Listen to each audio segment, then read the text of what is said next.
The world is controlled by three types of people: those who are talented, those who have the superpower of money, and a very special third type. But before the story reveals what type that is, we jump to a streaming session where a mage is casting his spells, receiving support from his team as they struggle. The magic stone on his staff is glowing more and more intensely. That is the Abyss Guild, and the viewers say they are very powerful, but that dragon wouldn't be easy to defeat. The attack combination of those players was truly impressive. A little further away from them is a figure well known to those watching. It's Lee Seol. She delicately opens her arms. Activating the divine roulette, she did this while singing a song. Immediately, the effects of her powers became evident, and a large pair of wings appeared on her back. A random skill would be summoned, and some of the viewers were hoping it would be something funny, so they could be entertained a bit more. But the players involved in that fight were hoping it would be something very useful, because the dragon had not yet been defeated, and it was already running out of patience to tolerate those players much longer. And returning to the statement at the beginning of the story, we have the third type of person capable of ruling the world. Those who are extremely lucky. The girl summoned the herald of the goddess of victory. Wielding a huge spear, she turned the dragon into a simple lizard. Her audience said she was really very lucky,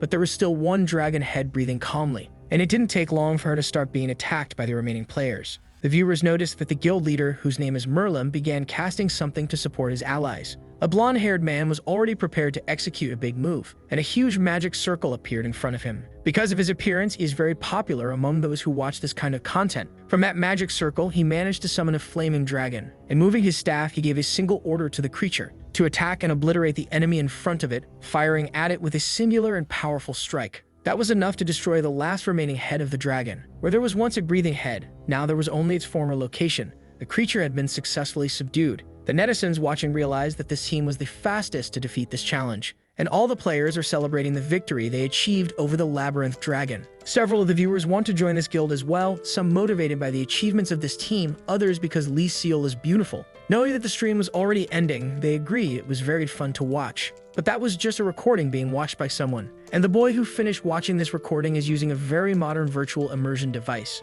Sitting in a highly technological chair, he had a fully immersive experience. Later, we discover that the daily fee is 300 coins. We don't know if he's talking about dollars or the devalued Korean currency. He doesn't agree with this price, since the survival rate of that challenge is 30%. The person on the other end of the call said he only does it if he wants to.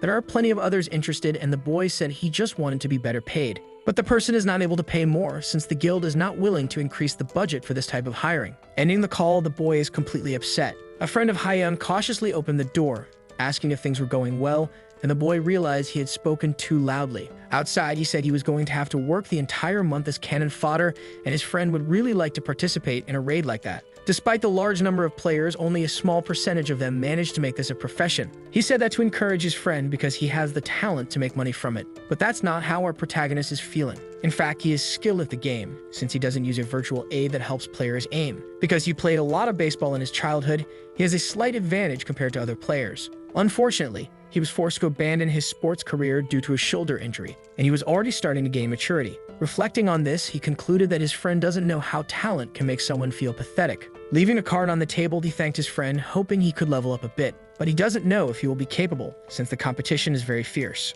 Our protagonist has been perfecting his virtual character for 5 years. He had invested a lot of money in the mage he created, something he doesn't intend to do ever again in his life. And for him, there was only one option left. He needs to protect his family at any cost. Talking to his friend, he found out that he was very entertained reading a novel about a protagonist who is betrayed and returns wanting revenge. He thought the story was weird, said goodbye to his friend, and went outside to go back home. But it was raining heavily, and without an umbrella, he would get completely soaked. Since there was no other option, he headed home anyway. Remembering the novel, he thought it was a huge waste of time to go back to the past just to get revenge. If that happened to him, he would buy bitcoins or anything else he knew would increase in value. What he didn't realize was that a car was approaching. The boy looks to the side with his peripheral vision. But unfortunately, the truck from the iSky Transportation Company was already too close to him. That's when the boy realized that something very bad could happen. A huge impact occurred shortly after. The small truck had overturned, and the hesitant feet of the protagonist were planted on the ground. Having witnessed all that left him in shock, but it wasn't this time that the ice sky happened. Some bystanders gathered at the scene to better understand what had happened. Still very terrified, our protagonist's blood pressure was dangerously low.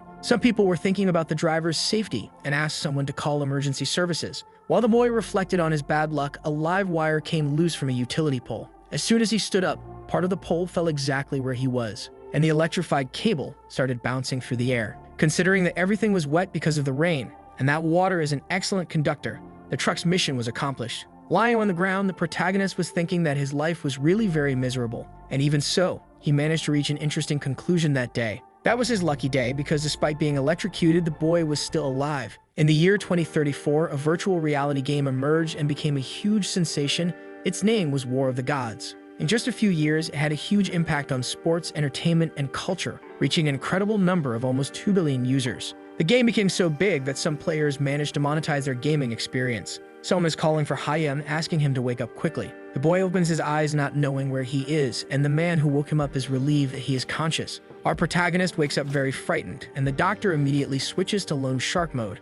Now that he's fine, he can pay the treatment bill. While going back home, he started to think that his luck isn't that good after all. He ended up having to spend money he didn't have to cover the hospital treatment he received. A truly regrettable outcome, but he tried to be grateful because his body is still functional, and it's the only thing he has in this crappy world. He hopes his family is doing well, but when he got home, he couldn't open the door through the biometric access. For a moment, he was puzzled by what was happening. The day before it was working normally, but now the door refused to open. Revolting against this situation, he said he would move to a different rental as soon as he saved some money, until the door was opened from the inside. A child happily greeted him. It was his niece. That friendly greeting quickly changed our protagonist's mood, who was now very happy to see that child. He asked how her father was, and the man said he was also there. This is the protagonist's older brother. His name is Taewoo, and he needs to use a wheelchair. He said he heard that our protagonist had been in the hospital, asked if everything was okay with him, and the boy said he had just slipped on the floor. His brother was concerned about this explanation, but our protagonist reassured him, saying that if it were something serious, he would still be hospitalized. He said the lock might be broken since it didn't open with his identification. Even though the house was very old, that system is very resistant to malfunctions. Since it uses the same system as the capsules in the game War of the Gods,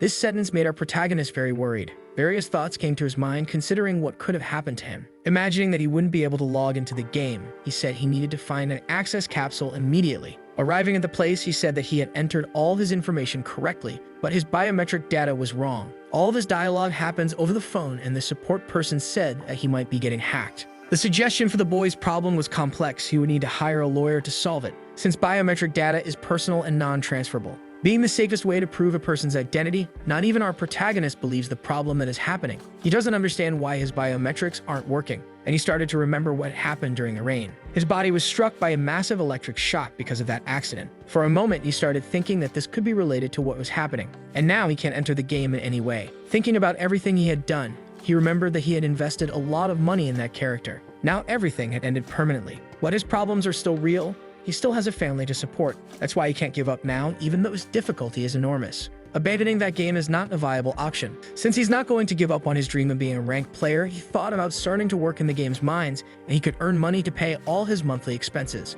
Because his biggest motivation is the family he needs to support, he decided that he would return to that capsule one more time to make money. He still had a character creation ticket, and now he would start from scratch once again. He never imagined that he would have to go through this experience again. The game's first message appears, asking if he wants to participate in the war between the gods. That experience is said to be better than real life. Our protagonist doesn't think it's that different. For those who don't have money, it's impossible to have a good start. His character's name would be Minus. It costs 880 coins to create a simple character, something that leaves our protagonist extremely outraged. Not to mention that all the items in this game are very expensive, and there are still people who want to live a comfortable virtual life, even if it costs a lot of money. While creating his character, he needs to decide which god will receive his devotion. It would be great, our protagonist thought, if things could be a little easier. Maybe he wouldn't be in as much trouble as he is now. He still hasn't been able to get over the loss of his character, since he had invested a lot of money into it. Since he can't pay, his character's items will be selected randomly, only having a lot of money or a lot of luck to overcome that.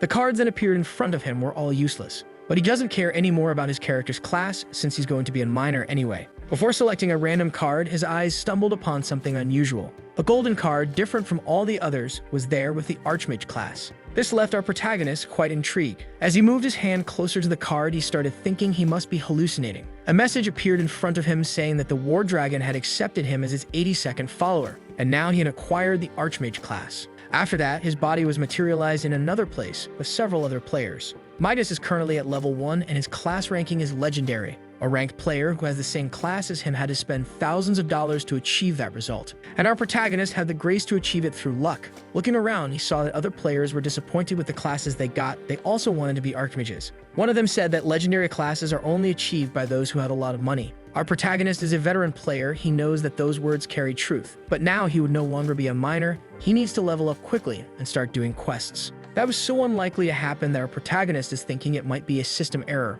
He started the tutorial, thinking he would soon receive a common class like all the other players who don't have money. He even had to wipe his own eyes because until then, everything was happening normally. In the tutorial message, it also sends secret information. He would receive an extra reward if he survived for 71 minutes. Receiving the title of Tutorial Master, a part of the game that none of the players care about. He's still trying to understand what he needs to do to survive 71 minutes. Being impressed by the reward, receiving 10 points for each of his attributes. That was absurd, since he only gets 5 points for each level up. The desperate way he talked about it made other players look at him like he was a madman. He had known that game for several years, but he had never heard of the title of Tutorial Master. Definitely, what was happening to him inside that game was not a system error. He decided that he would record his entire experience, because this is absolutely necessary. In a game where money is so influential, insider information is worth a lot. He is praying to God that nothing in that experience is a dream, hoping that it is reality. Finally, all those players were sent to a very unusual place. There were several monsters waiting for them, and they didn't know how they could defeat them until someone said that those creatures weren't there to be fought. Our protagonist realized that surviving for 71 minutes would not be an easy task. He saw that above the head of one of them, a green circle had appeared, and slowly its color was changing to red, leaving our protagonist completely terrified. It was an indication that the creatures had selected a player as their target. The game had become so big that new players entered that world to chase their own dreams, but ended up facing the same thing. The gaming experience is very difficult, and it is in the tutorial that beginners receive a harsh lesson in reality. The first one had already been defeated by the creatures. This left the rest of the players quite terrified. They started to wonder if the tutorial would only end when they were beaten to death by the creatures, since they couldn't defeat them. Our protagonist wasn't going to stay in that place waiting like a fish in a barrel, running away at full speed from the dangerous creatures, realizing that the abilities he had received are truly incredible, since he could even see the status window of those creatures. After running a lot, he managed to hide behind a bush, seeing that the circle above their heads changed color again, turning green. Realizing that he might have understood how that system works. When the circle is green, it means that the creature is in a peaceful state with no intention to attack. He took advantage of the moment to gain even more distance from that dangerous place. But when the circle changes color to red, it signals that danger is imminent. Our protagonist positioned himself for battle. Since one of those huge creatures had set him as its target, it almost managed to grab the boy's head in a single movement. Luckily, he managed to escape. He has a lot of experience dodging those creatures, and that is proving to be very useful in this new experience as a beginner. A little more than 10 minutes had already passed since he entered the tutorial. With his previous experience in the game and being able to see the creature's aggression indicator, running away became easy. It seems he is the only player who had access to that privileged information, and his recording is happening normally. Since there are only a few minutes left, he felt that his goal is close to being achieved. He still has an hour to stay in that place, and he decided that he would earn the title of Tutorial Master. After an hour, he was already completely exhausted. Getting out of his capsule, he started thinking about what he had done. Definitely no aspect of that experience was just in his head. Now he was going to watch the complete recording of the tutorial. He celebrated a lot upon completing that task, because he managed to survive for 71 minutes in that place. Just as he was celebrating, his character was attacked by the monsters. But since the conditions had been met, he earned the title of Tutorial Master. He really is an archmage. The game almost ejected him from the experience because his heart rate was extremely high. This is an automatic safety measure. Seeing that he was very breathless, his friend approached to check if everything was okay. Our protagonist could barely find the right words to say what happened. He said that he was quite upset for having to start from the beginning once again. His friend said that he has a very good Mage account, and that it definitely shouldn't have been suspended. But seeing the state that the protagonist was in, he realized that the worst might have happened. And he apologized for being insensitive, but the boy replied that it's already water under the bridge. He said he would return to playing, asking his friend not to tell anyone else what happened. That will be enough to keep his secret. He still doesn't want anyone to know what happened with his new character. If the developers find out about his ability, he imagines there will be consequences and he could be hunted inside the game. That may have been a result of his accident, but it is the only chance he has to change his family's life, and he doesn't know how long that ability will last. Arriving at the starting village, he was determined that he would do all this again for his family. There are currently fewer than 100 players who have the same class as him. This is truly unbelievable. He needs to prioritize his development immediately. His first step is to go to the Explorers Guild. But looking at a tree that was there, he saw an unusual glow.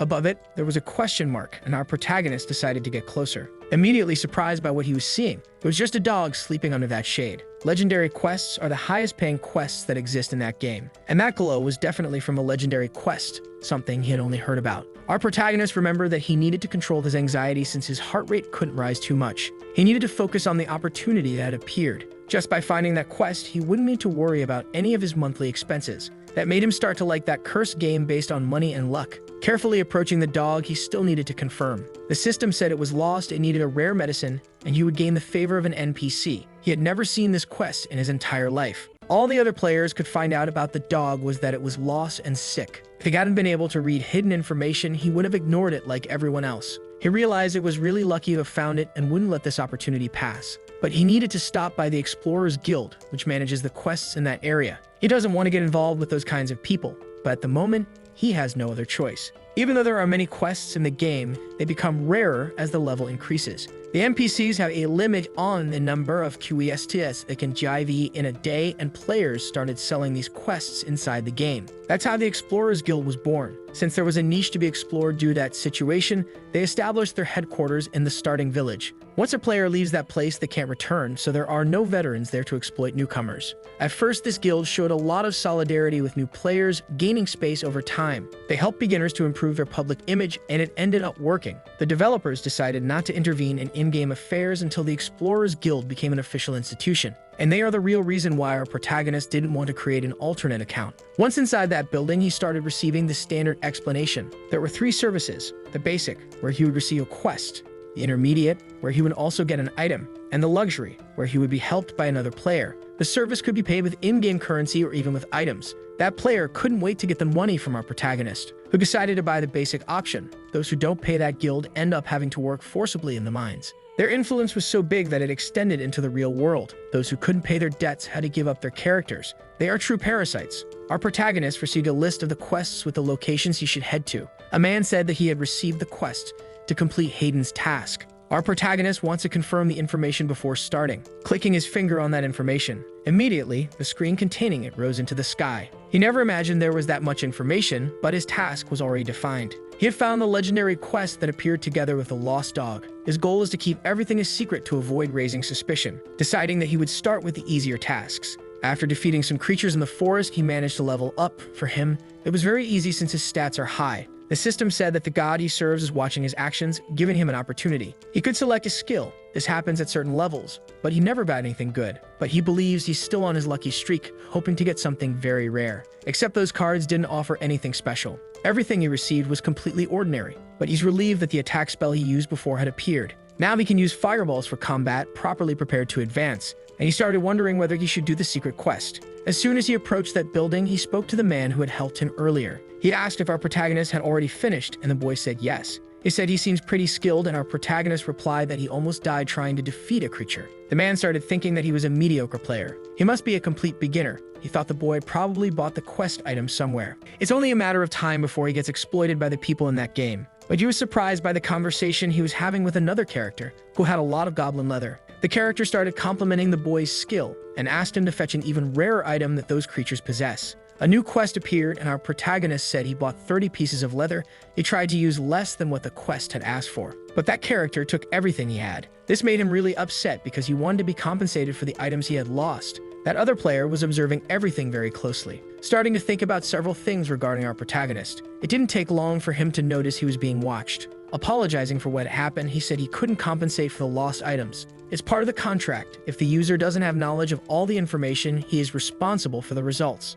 Our protagonist is very upset that he has to solve the problem by himself. He asked himself if everything he does in that quest is really his responsibility. Upon hearing that, he showed that he was quite outraged. He left there upset for having lost 20 pieces of leather, while the other player was relieved because he had escaped a big problem. However, everything is going according to his plan. Nothing will block his path. To get that next item, he really had to put in some effort. And taking it to the virtual character, he started thinking about the effort he had to make, finally managing to get the necessary item to heal the lost puppy, something that made him truly happy. Our protagonist ran to help that little creature, so he could complete the legendary and secret quest. He put a little bit of the medicine in the palm of his hands, giving it to the puppy to drink, hoping to receive a skill card from that. His enthusiasm is so big that he imagines he'll get rich soon. The system said that the dog who had lost its own name will now serve him. Our player received the title of Master of a Divine Beast, words he was not expecting to read upon completing that quest. He was immediately saddened because he couldn't sell that creature. But the little dog was barking at him very happily. The boy started to wonder if that was a wolf pup. He no longer cared about the appearance of the creature, but hoped it had good abilities.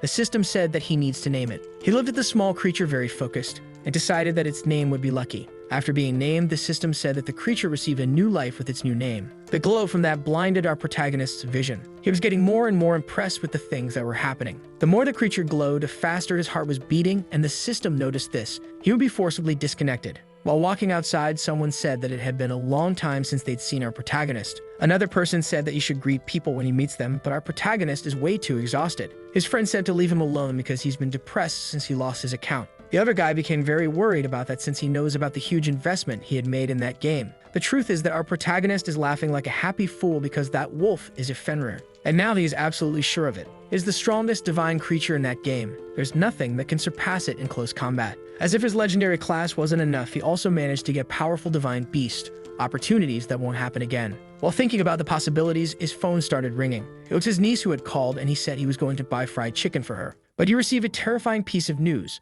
Something had happened to his brother. So he rushed to the hospital as fast as he could. His niece was there alone, looking at her father lying in a hospital bed. As soon as he arrived, he found the child crying desperately. Immediately, he picked her up in his arms, asking what had happened, and a doctor asked if he was the child's guardian. She said that his brother's heart was weakened, and his blood pressure had dropped too much, but the situation was not fatal. Since the patient has a pacemaker in his heart, he needs to replace it frequently and go through rehabilitation. And it had been a long time since the last time he went for medical checkups. That night, they had to stay in the hospital. Our protagonist was sitting in a chair while the child slept in his lap. Even while sleeping, it was possible to see the sad expression on her face. That situation was heartbreaking. Everything in this world revolves around money, which is also the root of all problems. He decided that he could no longer hesitate in that game because he needs to change his family's life, and he will take full advantage of this opportunity. In the beginner hunting field, several players are already gathered to gain experience. Seeing our protagonist's creature, some are enchanted because the wolf is very cute. Some manage to identify it as a divine beast cub.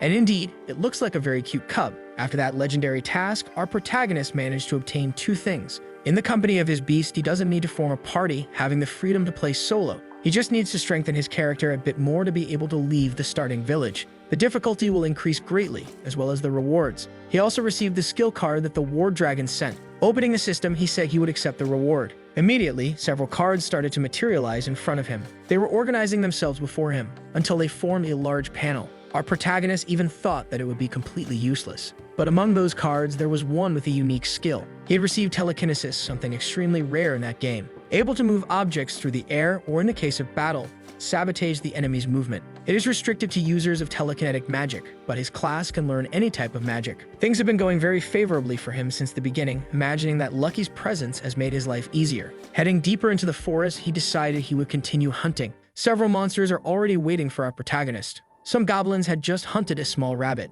One of the creatures heard strange noises and was immediately attacked by Lucky. The little creature proved to be truly formidable in battle. It didn't take long for it to take down the first of the monsters. The other two tried to attack the little wolf cub, and they were about to hit it with their weapons. But our protagonist is also capable of using fireballs, hitting one of the creatures directly in the face. He waits to see the result of his action, becoming quite excited with the result. Lucky also seems very happy to have contributed to that victory. Those monsters are no longer a challenge for them, but on his other account, it was quite difficult. This is being easier than expected, and our protagonist is thinking about going even deeper into the forest. Looking at the wolf cub, he started wondering if it understands basic commands or if it could be trained. Since those monsters were way too easy, they walked toward the darker parts of the forest. Several crows were perched on a tree. The birds suddenly took flight, leaving the boy very concerned. He knows this can only mean one thing: a boss creature would appear in that place. A system screen confirmed this news. There was less than an hour left until the Goblin Champion appears. In this type of challenge, it's possible to get great rewards compared to the traditional hunting method.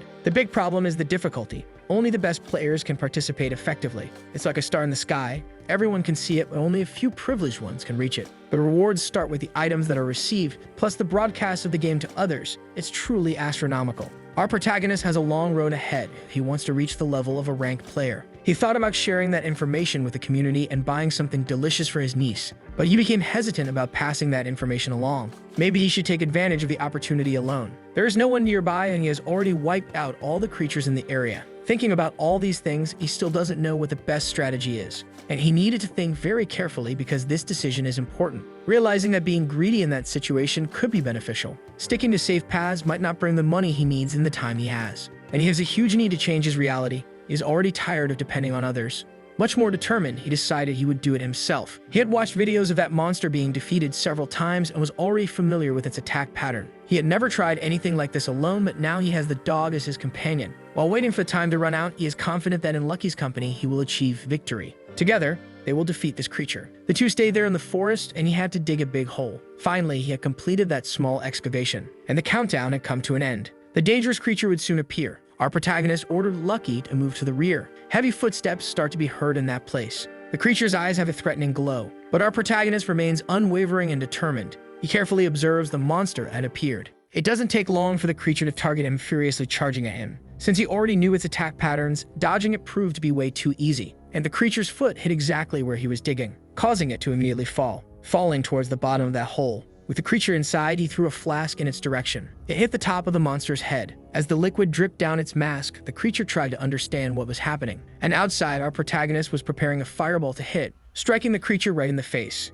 Its attack pattern varies according to its constitution, being a huge barrier for beginner players. Not even players with alternate accounts would attack that creature alone, but there is a way to bypass its attack pattern, making the fight much easier, and our protagonist didn't stop throwing fireballs. The creature is being brutally hit, practically being burned alive. Finally, one of its hands managed to reach the top. The monster managed to escape its temporary prison, but Lucky wasn't there just for show and started biting the creature's hand, making the monster fall once again into that hole. The creature's health was already seriously compromised, and this time it tries to climb out of the hole with great determination. Managing to throw itself upwards, our protagonist realized that the attack pattern had changed once again. He watches closely as the creature keeps gaining height. Moving one of its hands, it started aiming at our protagonist, but its attack was once again interrupted by Lucky, who managed to bite on the neck, throwing the goblin warrior to the ground. The creature was completely incapable of understanding what was happening. That player was too much of a challenge for it, and our protagonist calmly approaches it with a fireball in his hands.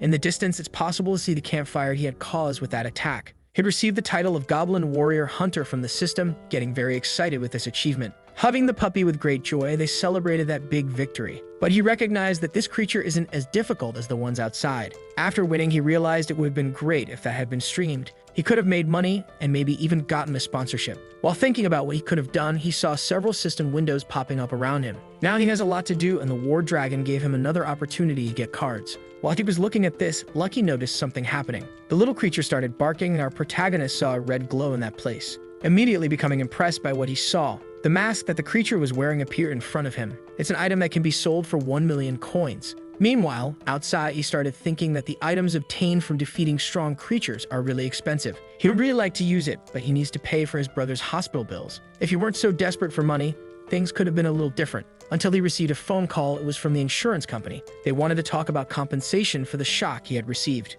Those words left him completely paralyzed. He stood still for a moment. He said that ever since the accident, he's been anxious and traumatized and would like to talk about it at another time, because he was going through a very difficult moment in his life. Maybe that trauma will follow him forever. Placing his card on the table, he asked to deposit 300 credits into his account. The clerk found the amount strange and asked if our protagonist had gotten any valuable item. Then he remembered the call he made to the insurance company, where he was very convincing about the trauma he had gone through, managing to get compensation from them for what happened. He told the clerk what he had done, who was disappointed with his conduct. He knows that it wasn't the right thing to do, but he managed to get enough money to get through that month, allowing him to focus on his own growth. And time was crucial in the moment he was in. Once again, he went deep into the forest. The creatures were already prepared to receive him, but the fireballs were way too powerful. Those little creatures are being wiped out by our player, who managed to climb onto a branch of one of the forest trees, staying out of his enemy's reach. He saw that this time they were protected with shields. Casting another spell in his hand, he revealed that he was anxious to see if they would be able to block this one. Sending an ice arrow in their direction,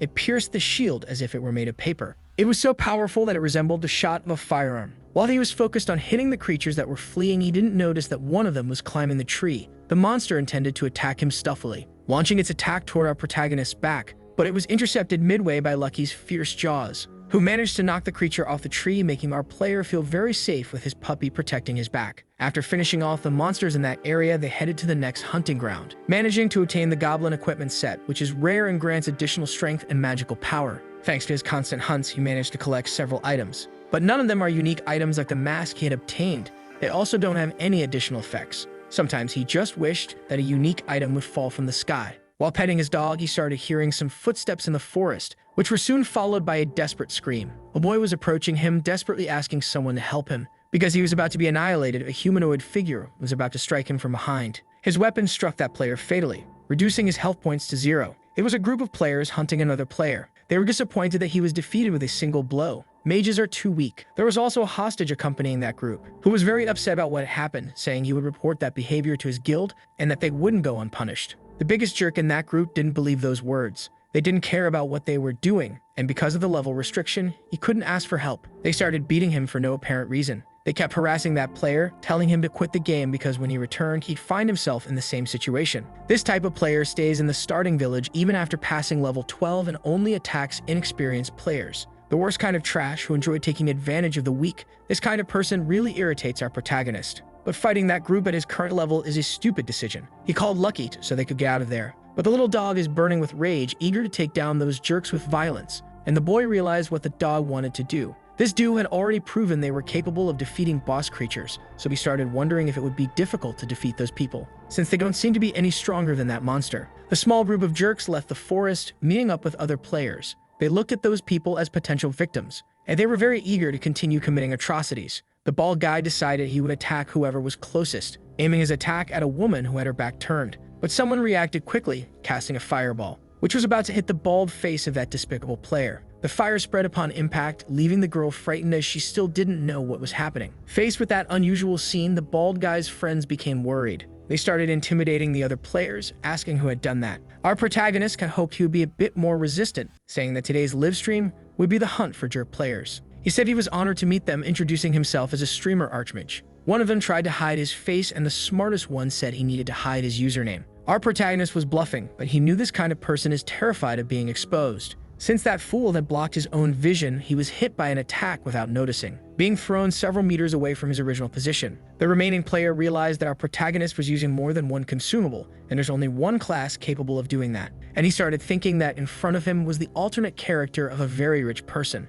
Not willing to find out what he was capable of, he decided to flee from that situation. But our protagonist was motivated to teach him a small lesson. Lucky appeared to fulfill the secret desire of his heart, to take down jerks through violence. The useless player was completely incapable of overcoming the strength of the little creature. Very weakened, he tried to recover while our protagonist approached him, asking if he was really a streamer archmage. He said he would remember his username, but that threat didn't scare our protagonist, who told the jerk to go ahead and try, unleashing a very powerful attack against him. The system stated that the karma of those players was too low, which is calculated based on players' actions. And because of that score, our protagonist could collect more items than usual. For having finished off those filthy souls, he was quite pleased with what he had done. And because of his privileges, he's able to see absolutely everything they have. He began to focus on the valuable items. One of them had items that were able to work in harmony with the goblin mask he had obtained. In his current situation, there wasn't much to think about. He was going to use that combination. Little by little, the clothes he was wearing started to disappear. Now he possesses that unique set. All of his attributes increase by 25 points, and the damage dealt to goblins increases by 10%. Looking at his stats, he remembered that on his previous character, he had just over 100 intelligence points at level 15. He has the same amount now, but is only level 9. Anyone would say that this must be a system error, until Lucky started howling beside him.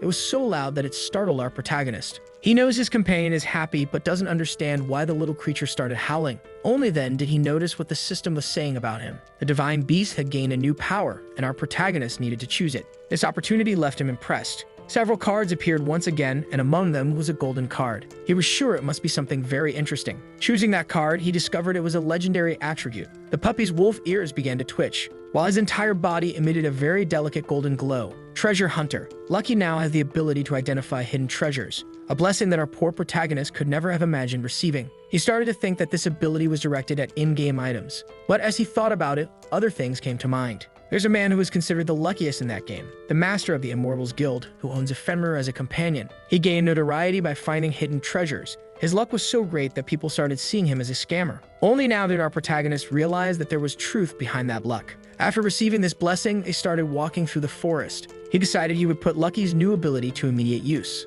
The little wolf pup was quite enthusiastic about this new responsibility, walking very motivated through the forest. It didn't take long for them to find rare items, mushrooms, and medicinal herbs. High-level ingredients that can be sold for a good price. There were even plants that our player had never seen before. But the real treasure he possesses is his canine friend. The puppy suddenly stopped walking and started looking in a specific direction. Looking inside that hole, our protagonist began to wonder if there was something in there too. The two examined that opening a little more carefully, and the system said that it was the secret hideout of the goblin sorcerer. This made him realize that it was a hidden dungeon. For having said that out loud, he immediately covered his mouth, very worried. The system informed him that its level is unique, it can only be accessed by players up to level 12, and one of its rewards is 10 points in all attributes. He had never heard of anything like this in the starter village, and he learned from the system that he was the first to discover it. If he sold that information, he would get enough money to support his family for an entire month, but he doesn't want to do that. Faced with these possibilities, he started to feel very confused, and it was stressing him out. The wolf pup was unable to understand what his friend was feeling, but our protagonist cannot consider himself a true player if he sells that information. He is determined to completely clear that secret dungeon. Once inside, he found himself in a dark and damp place. In a large hall, several creatures were waiting for him.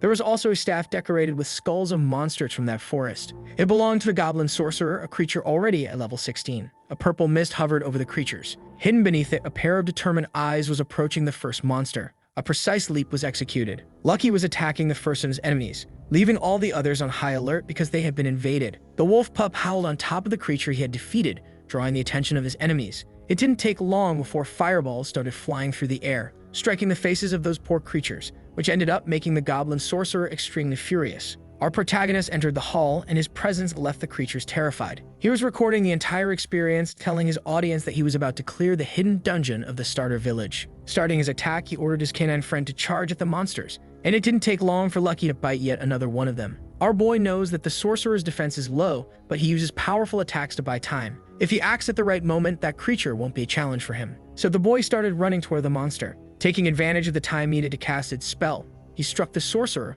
with a knife attack. He was very satisfied with the damage caused by that blow, realizing that the life of the strong is truly delightful. After executing it, he quickly backed away from the creature, because now he was going to use a powerful fire spell, managing to hit the sorcerer with his fireballs. The enemy's health was already at a critical level. Even so, the monster remained determined, furious at the actions of that player. Our protagonist realized that he had almost won, but since the creature was still alive, he needed to pay attention to the next attack pattern. And from what his eyes could see, the next spell being prepared was going to be powerful. The boy really wasn't alone in that dungeon. Little paws kept moving. Lucky bit the sorcerer's leg, causing him to lose concentration, and that made him stop casting the spell he was preparing, giving our protagonist enough time to react. The fire was already flying toward the creature, which was hit once again by the player's attacks. Its lifeless body fell onto the throne where it had rested its entire life. The system confirmed that the sorcerer had been defeated, leaving the pair of friends very happy. Our protagonist ran toward the puppy to hug him, until a sinister voice started addressing him, calling for the human, and the boy looked back. He never imagined that the sorcerer was still alive. Furious, the creature said it had returned.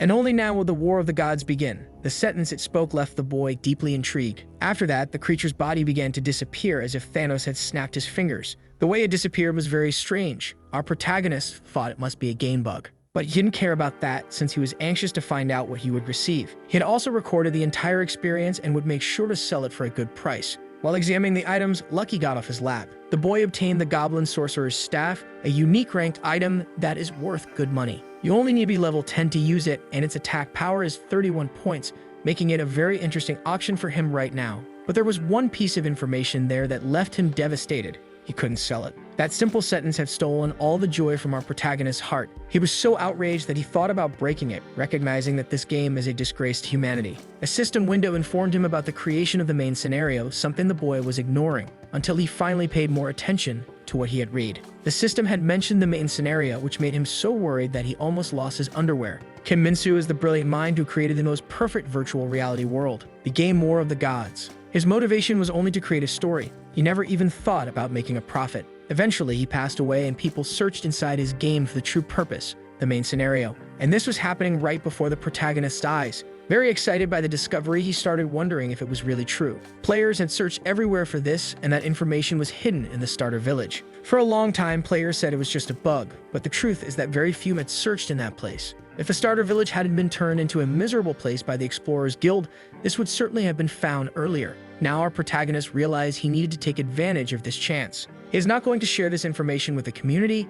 He will try to do everything on his own, in the company of his faithful canine friends, since it was thanks to him that he found that place. The system said that he still hadn't used the opportunity given by the war dragon, and the boy remembered he could pick some cards. He said he would do that quickly since he needed to focus on the main scenario. But his eyes were really bothered by the glow that appeared in front of him. A single golden card was floating. Polymorph ability. He can transform into a creature he has already hunted. It is an illusion. In the starter village, life goes on as normal. Our protagonist needs to talk to a character named Yon to progress in his quest. Its house is like a dungeon. Upon entering it, you are taken to another place. As soon as he passed through the door, the system informed him that he had entered Yong's house. It didn't take long for his canine companion to become alert, starting to bark. A person approached them, saying that they were way too noisy as guests. Yang introduced himself, asking if they had come there to leave this city and venture into the world. But our protagonist remained silent for a moment. He said that he had a question for him, asking if he knew anything about the nameless god. Immediately, that character's bald head began to shine as if it were illuminated by the heavens,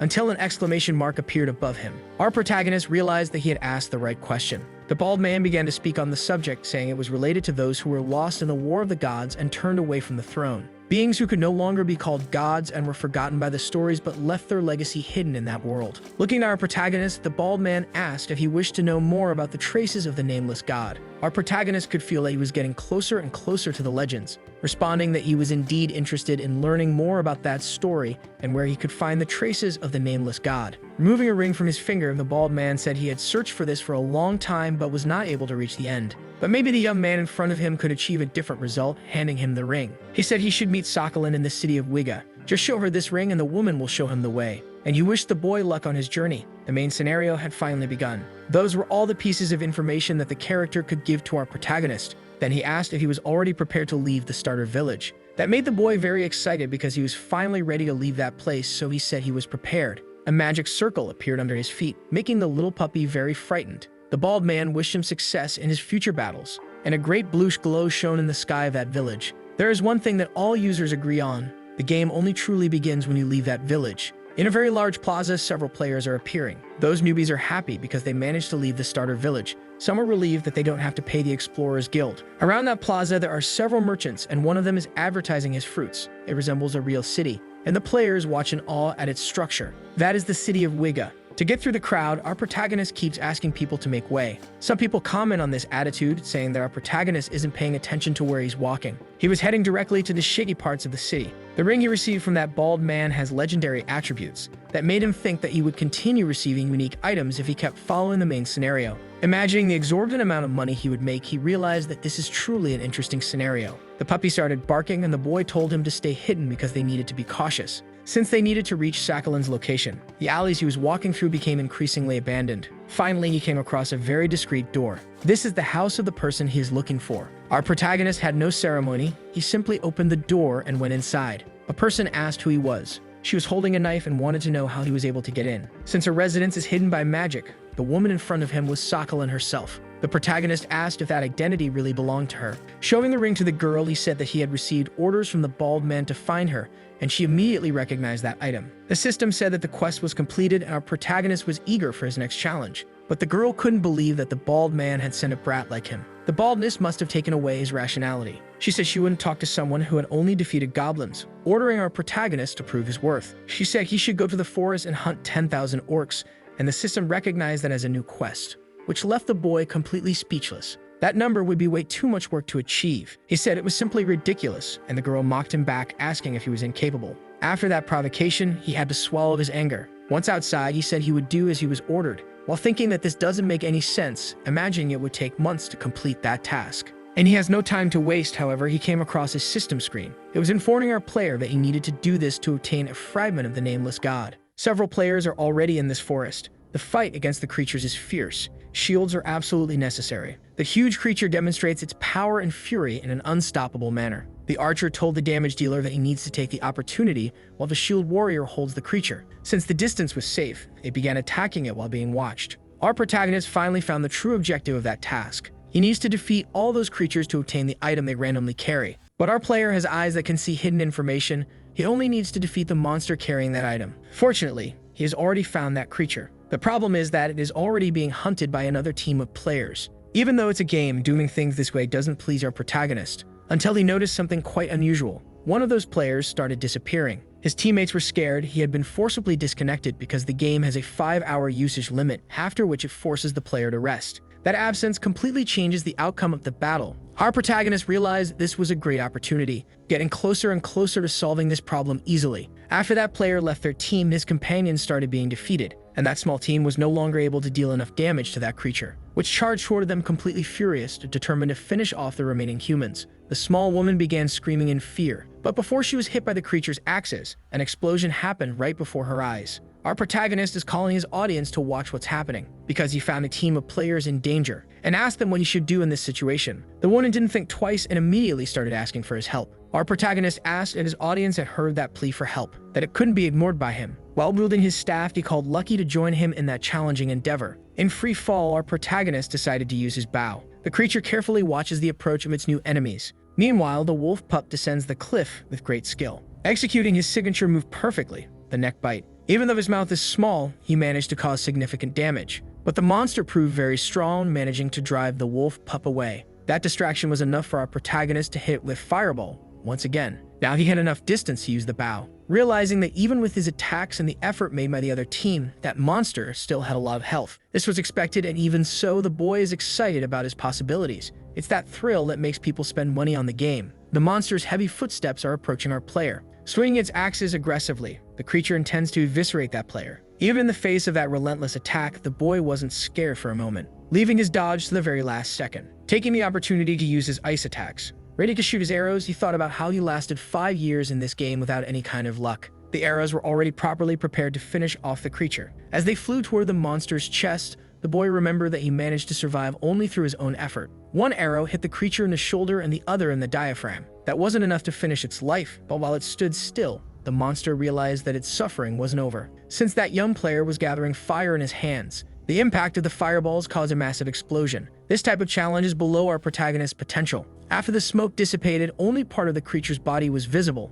The rest had been incinerated. With his victory, the system confirmed that he hunted an orc. Finally, the player who had been disconnected returned to the fight, apologizing to his teammates for what happened. But the scene was completely different, leaving that man puzzled. He had no idea what had happened. With everyone gathered, they thanked our protagonist for his help. He said that beginners should help each other. Now he needs to continue his journey. There is an unspoken rule in that game. The players who attack a monster first have priority over the items. And before the loot could be divided, our protagonist said he had something to say. He pretended he was streaming and thanked his followers for their donations. Using all of his acting skills, he told them that his followers wanted him to collect the items. But he said they should already know the rules. He wasn't on the priority list. After hearing this, those players started talking. They said he could go ahead. At first, he tried to refuse, but they confirmed that it was okay. If it weren't for his help, they would have been annihilated. Our protagonist's cunning proved to be very effective, telling that group it wouldn't be polite if he kept refusing. He went back to acting for his audience, saying that he had received great kindness from those players, and now he was going to examine the items.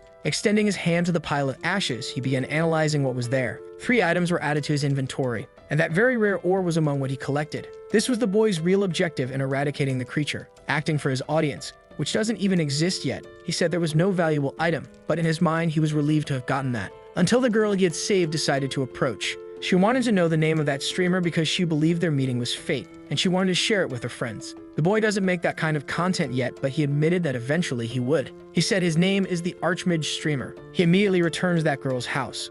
The boy handed her the ore he had found. In disbelief at his efficiency, she said he had gotten lucky, and the boy agreed with that version. Now there was nothing else she could do. Because luck is also a skill, and the system informed the player that the quest had been completed. Thus, he leveled up once more and could receive a card as a reward, something he did immediately. Among them, he recognized a red card. Long Throw, also a unique ranked ability. The spell's damage increases depending on the distance between him and his enemy. That would be excellent for hunting large monsters. While analyzing the card, he noticed that a question mark appeared above the girl's head. Looking at her, he asked what the purpose of that small ore was. She asked if the player knew why it was so difficult to find traces of the nameless god. It's because of the barrier that was established, and only his followers can get close to where the traces are. And she asked if the boy knew what needed to be done to destroy the barrier. Looking at the energy surrounding the girl, he wondered if she also intended to become a follower. And that's exactly what she was going to do, showing him a dark ring made with a fragment of the nameless god. Also unique rank, that item allows its user to cross the barrier of that god. This made our players start thinking about where the altars of that entity were.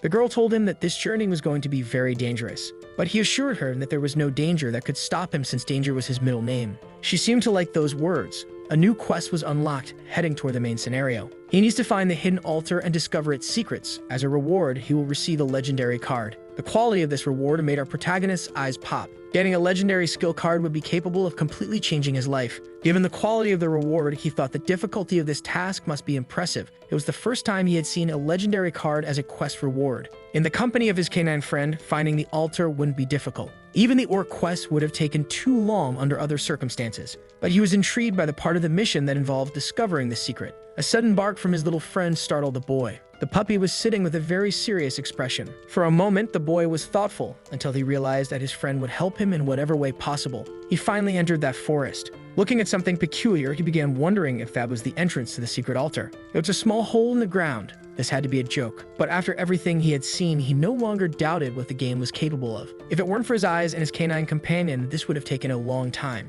He decided to analyze the information about that dungeon. Its level was legendary. He needed to defeat the rotten orc and would receive an additional 3% in all his attributes upon completion. The boss creature must be much stronger than a traditional orc, and only players below level 20 can do it. Faced with this information, the boy began to think, until he called his canine companion to join him, saying that they were going to hunt something else. These words left the little puppy extremely confused. But this player is level 11, and defeating that challenge could be a lot of work. He would return there when he had enough level because he understands there is no need to rush his journey, asking once again for the puppy to follow him. Because now he was going to show his companion what it's like to be the support of someone powerful. A muscular arm full of rage rose into the air. Striking the ground in a devastating way, the force of the impact threw some players far away. That group is desperate, and someone started arguing with the healer. Our protagonists saw their despair, because those people were having difficulty defeating those monsters, and the forest remains as brutal as ever. His first experience with a group of players in that place was very challenging. Soon after that, people with spare money started investing heavily in the game,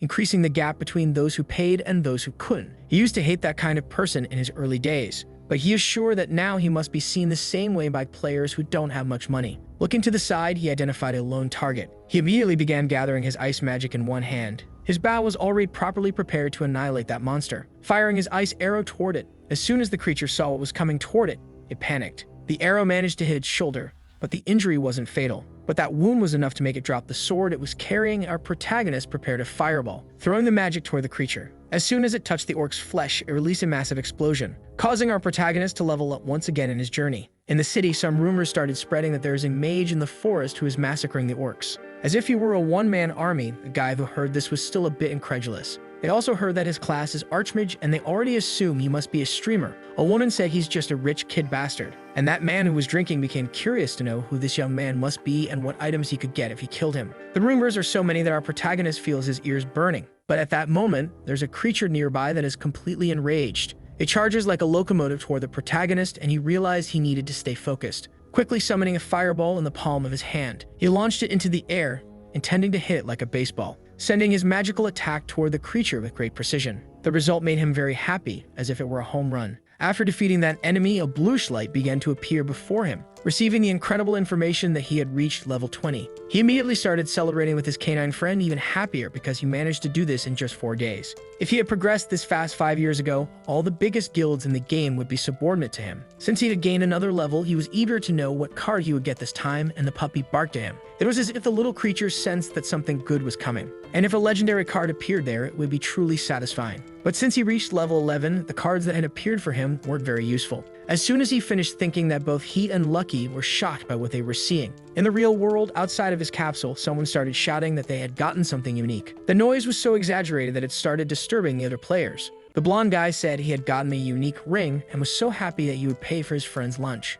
One of them said it had been a while since someone had obtained a unique item. Looking at our protagonist, who was sitting, he asked if he wanted to order something to eat too. The boy's expression was completely depressed, saying that he wouldn't order anything. His friend witnessed that and was left speechless because he was worried, and our protagonist asked to be sent back in once again. His friend needed to prepare the capsule again. As the capsule was closing, He was impressed that his friend was refusing free food. Something insane must have happened to him. That skill card is incredible. Dignity of the Legendary Dragon. Targets around the user receive 10% more damage, and the area increases with the user's level. He is so happy that he can't control his own expressions. With the throw, he is able to increase the damage he deals. And the dragon's dignity increases the damage received by all enemies within the area of effect, meaning every player who joins him in battle will receive an additional 10% attack boost. He has definitely become more useful than the average player. He just needs to join any team to ensure success. But if that were his greatest desire, he would have already joined a guild. He is determined to make so much money that he will send his niece to art school and then move to a huge apartment where each of them will have their own room. Looking at the cup, he said that it doesn't understand anything it heard, but keeps reacting very well. Now they have returned to the entrance of that dungeon. Our protagonist opened his inventory window, equipping the ring that was made from the fragment of the nameless god. He needs to use this item if he wants to open the entrance to the dungeon. Putting his whole arm inside that hole, he realized it was quite deep. Opening his hand, trying to find anything that could be useful to open it, until the ring started reacting to something. He was feeling the connection between the item and that dungeon. Because of the link between the item and the dungeon, our protagonist managed to make the entrance reveal itself. The pieces of earth were moving aside, causing a small earthquake, and in the middle of the two sections, a staircase emerged. What was once just a small hole had now become a complete passage to the underground. Seeing all that transformation, the boy was very pleased. Inside the dungeon, they started fighting creatures, and luckily he was able to dodge quite skillfully, while our protagonist remained at a safe distance to use his long-range spells, hitting a fireball straight into that orc's face. With that, they had already defeated 22 creatures. If he were streaming, he would have already received some donations, but he still isn't ready to reveal himself to the world. Looking around the area, he found something interesting. A large door carved into the wall, and he assumed that behind it was the boss of that place. Our protagonist opened the door very cautiously. A foul smell became very noticeable, making the boy cover his nose. The system warned that this caused him to get slightly sick, and all his stats were reduced by 10%. As assumed when reading the creature's name, it was an undead and the orc had awakened. A little frightened, the boy realized that this was the last barrier between him and the legendary card. Seeing the creature's health bars, he noticed that it had 3 of them. Something truly impressive, completely abnormal. It made the monster have 30 times more health than a normal orc. The first attack executed by the monster was devastating, but the boy managed to dodge. As he gained distance, he felt comfortable enough to look back, recognizing that his enemy was extremely strong, but it was also excessively slow. And you began to wonder if its movement speed was inversely proportional to the size of its health. If that's the case, he was scared for no reason at all, since at that speed, it wouldn't be able to dodge those fireballs. Not to mention that he would have 2 seconds to execute his attacks from a completely safe distance, managing to hit the monster's face with great ease. Even though the attack was direct, the health removed from the creature wasn't that significant. Indeed, that was the dungeon boss, and the boy might end up taking a long time to defeat it. But that's the only difficulty he will face, because the creature's defeat is certain. After a long time, the place was destroyed. The wolf cub was completely exhausted. Our protagonist managed to win, receiving the titles of the one who does not retreat, nerves of steel, and sharpshooter, in addition to receiving a rune. The girl was amazed that he managed to find the fragment of the nameless god and did it very quickly, but he had something to say. Before he could tell her, he received a skill book as a gift, but she said that the information might be too dense for him at his current stage. He tries to say that this is not the problem while storing the book in his things. Even though he likes quick progress, he would like to be heard. She was already aware of the player's question. He wants to know more about the last words the rotten orc had left. After the battle ended, the boy was analyzing what he had received. The creature's body rose, calling its slayer a worm, which almost made the boy have a heart attack. And the creature understood what he was searching for there. This is already the second monster that starts talking after being defeated, and our protagonist asked it to say something useful. And the monster asked if he really wishes to have the weapon that can put an end to myths. The woman simply told him to stay calm. Now she also knows that he is interested in this. She said she would tell him everything she knows about the subject, as long as he does her a favor. Asking the boy for his opinion, the system said that a quest had appeared. Sakalin's request requires the player to hunt the assassin orc, and the quest was immediately accepted. And he would receive the title of Almighty Class. This made him remember a few things. The mythical item really does exist. When the game's creator was asked about it, he gave a vague answer, saying that the possibility existed but never gave further details. That ambiguous answer lacked credibility for some. And after that interview, no player managed to find a mythical item, until eventually it became nothing more than a rumor among players. But if the public knew what he was just learned, it would cause a huge commotion, so he needs to be cautious not to put his family at risk. The impact in the real world would be enormous. He thinks about this while looking at the wolf cub. He asked the creature to hold on a little longer and decided he would finish this quest before thinking more about what he had just discovered. Inside his house, the boy holds his cell phone in his hands. He is reading some forums looking for information, learning effective strategies to achieve victory. The reward for winning is also good. There is also a reason why this creature is so hunted by players. It has become a trophy, a sign that the newbie who managed to defeat it has great potential. It's practically a prerequisite to be seen as a good player. Compared to the other monsters, the difficulty to defeat it is excessive, and now the boy has gathered a lot of information. Enough to know that he's not able to defeat it alone yet. Maybe he will have to find some allies to take it down. While he was deeply focused thinking about this, his brother approached, wanting to know why he was so concentrated. He said it was nothing, that he was just working. But it doesn't look like that, his brother said. Sensing that he might be worried, a protagonist told his brother not to worry because things are going very well with his work. He should smile more and worry less about him. Only then did the older brother reveal his biggest concern. He doesn't know if our protagonist will ever manage to get married. Standing up from the chair, the protagonist said that his brother is worrying too much. He should think about his own daughter.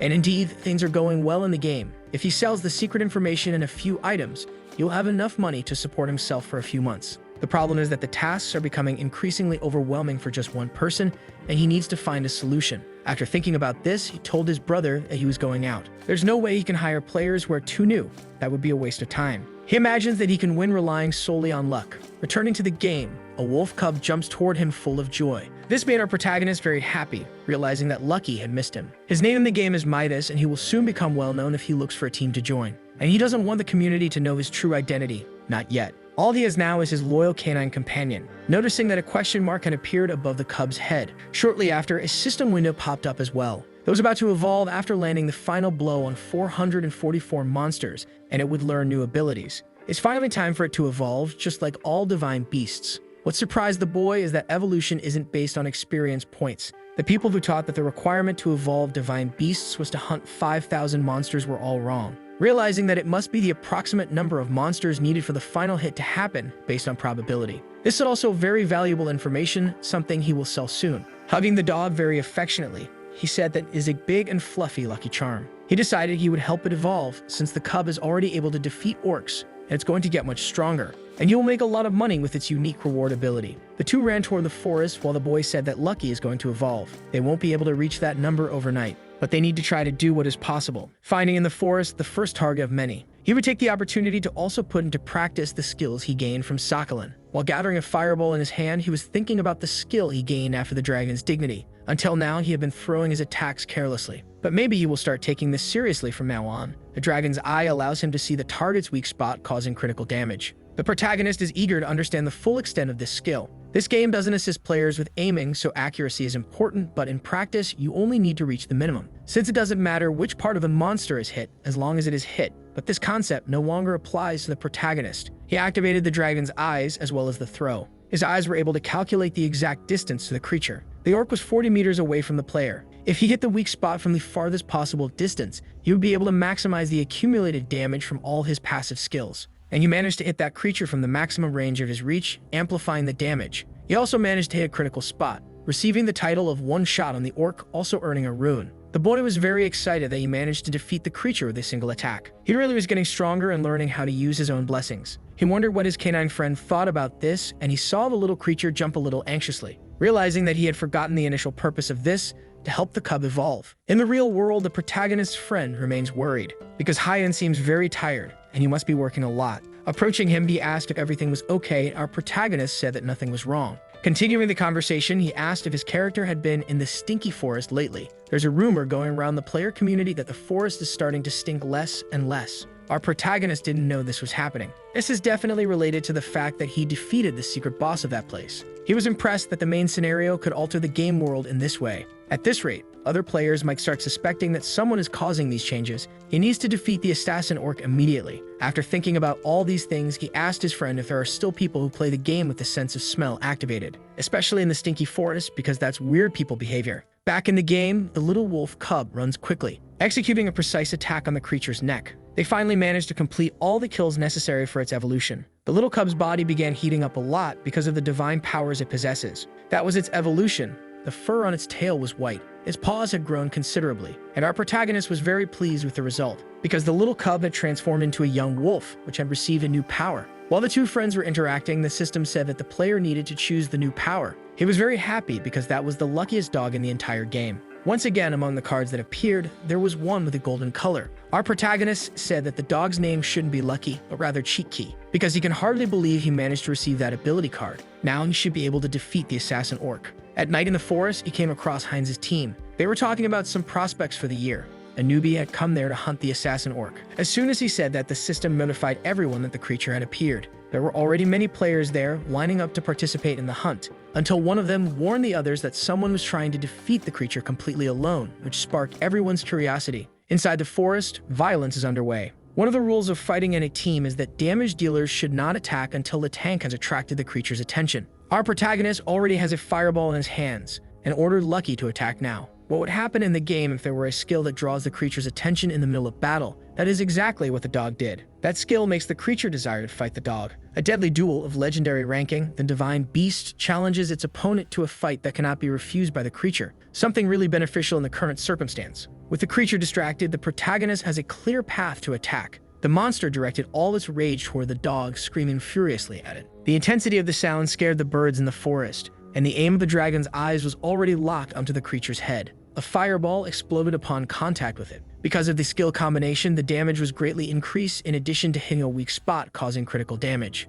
Our protagonist has good expectations. It won't take long to reach Phase 3. The players want to watch the solo attempt of this mysterious person. Many believe he will fail. Others think he may believe he has a chance but doubt he can do it. It's not possible to get past Phase 3 alone. Another fireball is flying toward the target. It hits the creature's head precisely. That monster lost much of its strength and started falling to the ground. Our protagonist warned the dog that Phase 3 had arrived. He needs to run and get away immediately. The higher a player's level, the more important it is to have a tank on the team, because damage dealers struggle with strong creatures. The monster's skin turned reddish, and it is much faster and more dangerous. If it's possible to distract the creature while attacking it, it wouldn't need a tank on the team. The monster tried to run after the dog, but ended up trapping one of its legs, and its head never stopped being targeted for even a second. Our protagonist spent his entire life throwing baseballs. He did it desperately, putting every fiber of his body into his throws, just to achieve that moment with perfection. The throw he executed was perfect, enough to end the life of that creature, receiving the title of Assassin Orc Hunter. In addition to the title,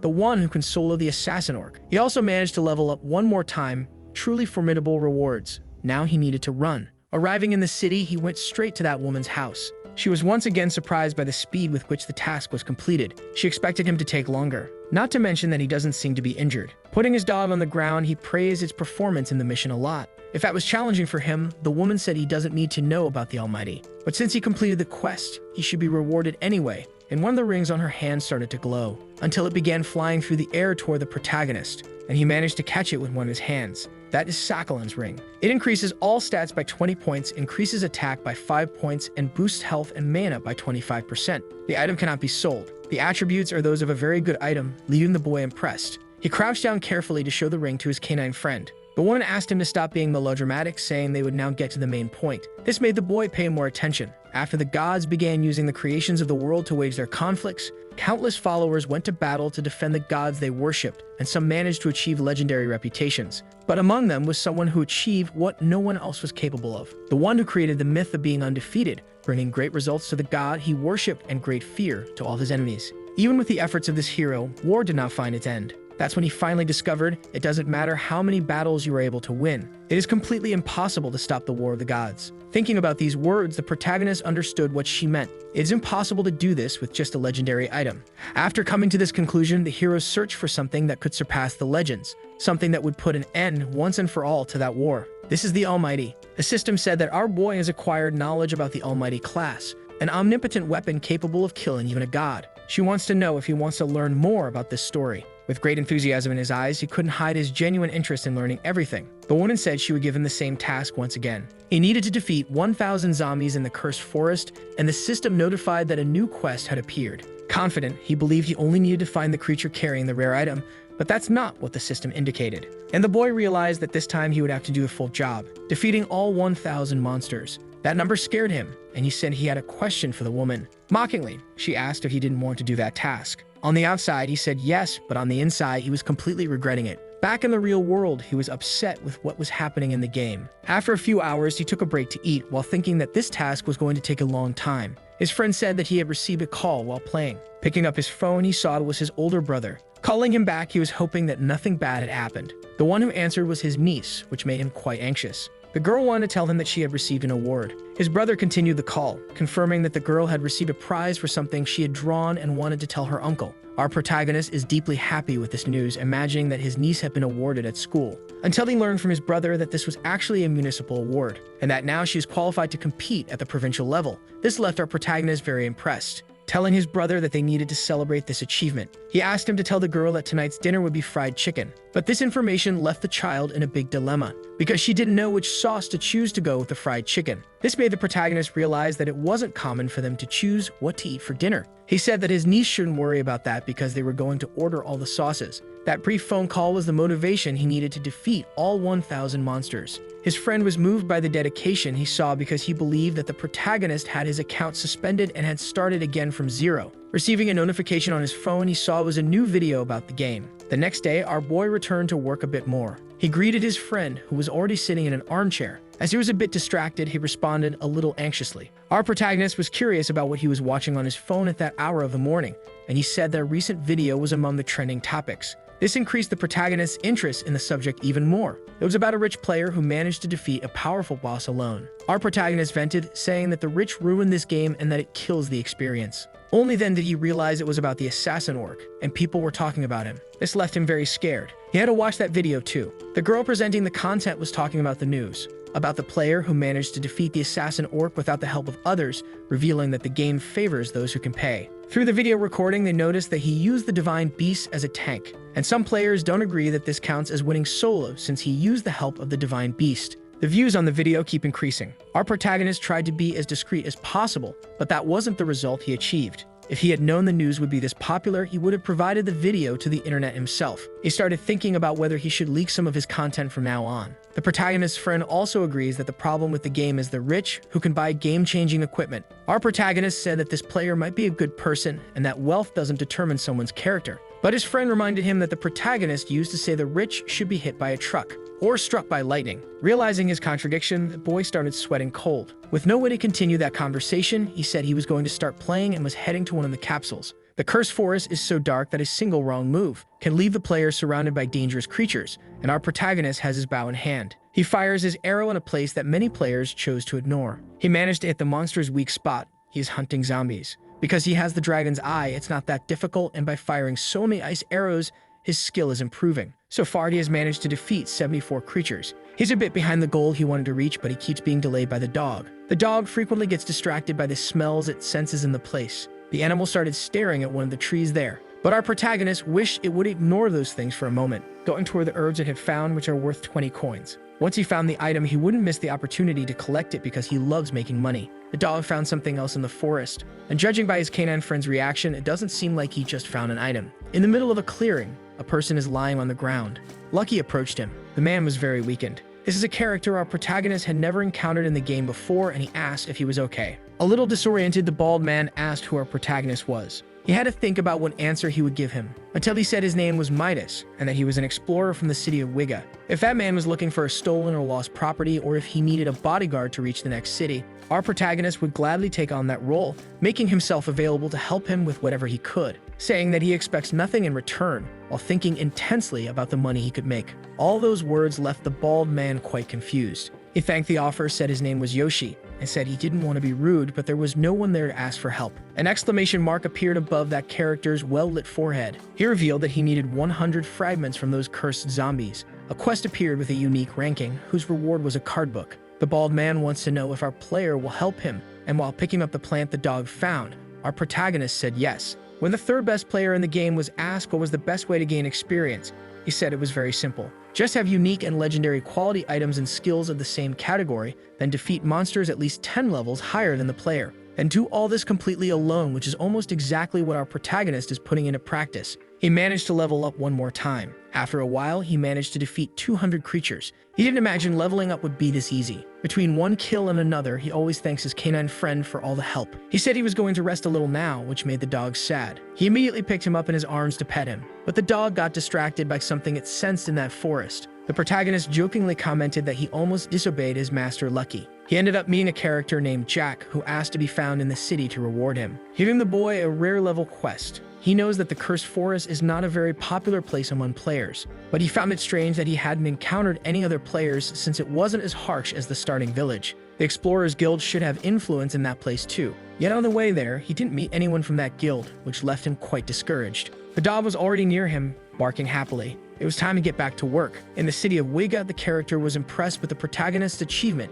in managing to defeat all those zombies. Now he would give him the promised reward. In an alley, the boy put the dog down and said they would do all the options and collect all the rewards before leaving. That particular card seemed very useful, increased the attack of all fire spells and reduced the casting time. And he wanted to know if they should use the unique card they received from Yoshi. Immediately opening the card book, a large wall of them formed in front of the boy. After several hours of playing, his capsule began to open. His friend said he played a lot that day, barely having time for breaks. But he was worried that he had stayed for 4 hours and 44 minutes because 4 is a very unlucky number in China, and asked if anything bad was happening. Our protagonist said he felt like he was going crazy and wanted a bit of space, because he was going crazy with happiness. The last time he played, he got the Ballista ability, which can be sold for 13,000 coins. As the name suggests, it increases magic attack as long as the caster doesn't move, reducing the spell's cooldown time. It can cause huge changes in combat just by staying still in the backline. This ability has great synergy with Dragon's Eye and Throw. He started receiving some private messages because of the video he had posted of the battle with the assassin orc. One company wants to establish a contract with him,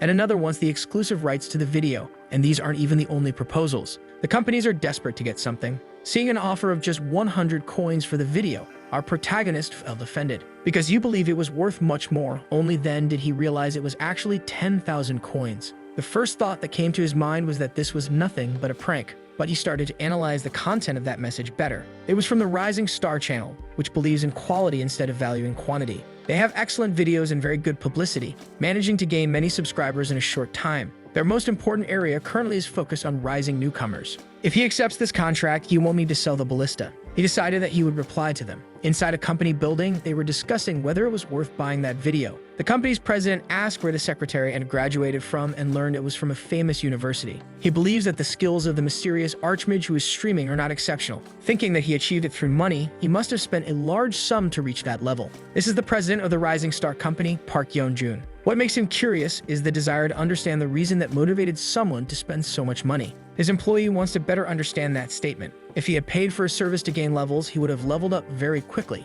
Even so, that player does everything alone. That's what he would like to figure out if the secretary doesn't know how to answer either. To the president, the player does this because he wants attention. Someone so desperate for attention wouldn't reject an offer from them. Asking his employee how the player would react, he heard that the player would certainly accept the proposal. But he asked the secretary what else he would do, saying he would be willing to meet him for a meal and drinks. The closer they get, the higher the chances of the proposal working. Considering the amount of money he must have spent, this player must be a multimillionaire. 10,000 is nothing compared to the chance of getting close to someone like that. The secretary noticed that their email had been answered. The company's president is sure the player will present himself as someone very important from a big company. And the secretary said he was right. That made the president even more confident. Now he wanted to know what the reply said. The secretary said that their proposal is being very well analyzed. Hearing this left the president relieved, because he is eager for his company to absorb the potential of that prospect. Inside the forest, our protagonist attracts several creatures, aiming at their weak points. Without leaving the spot he is in, he used the ballista skill,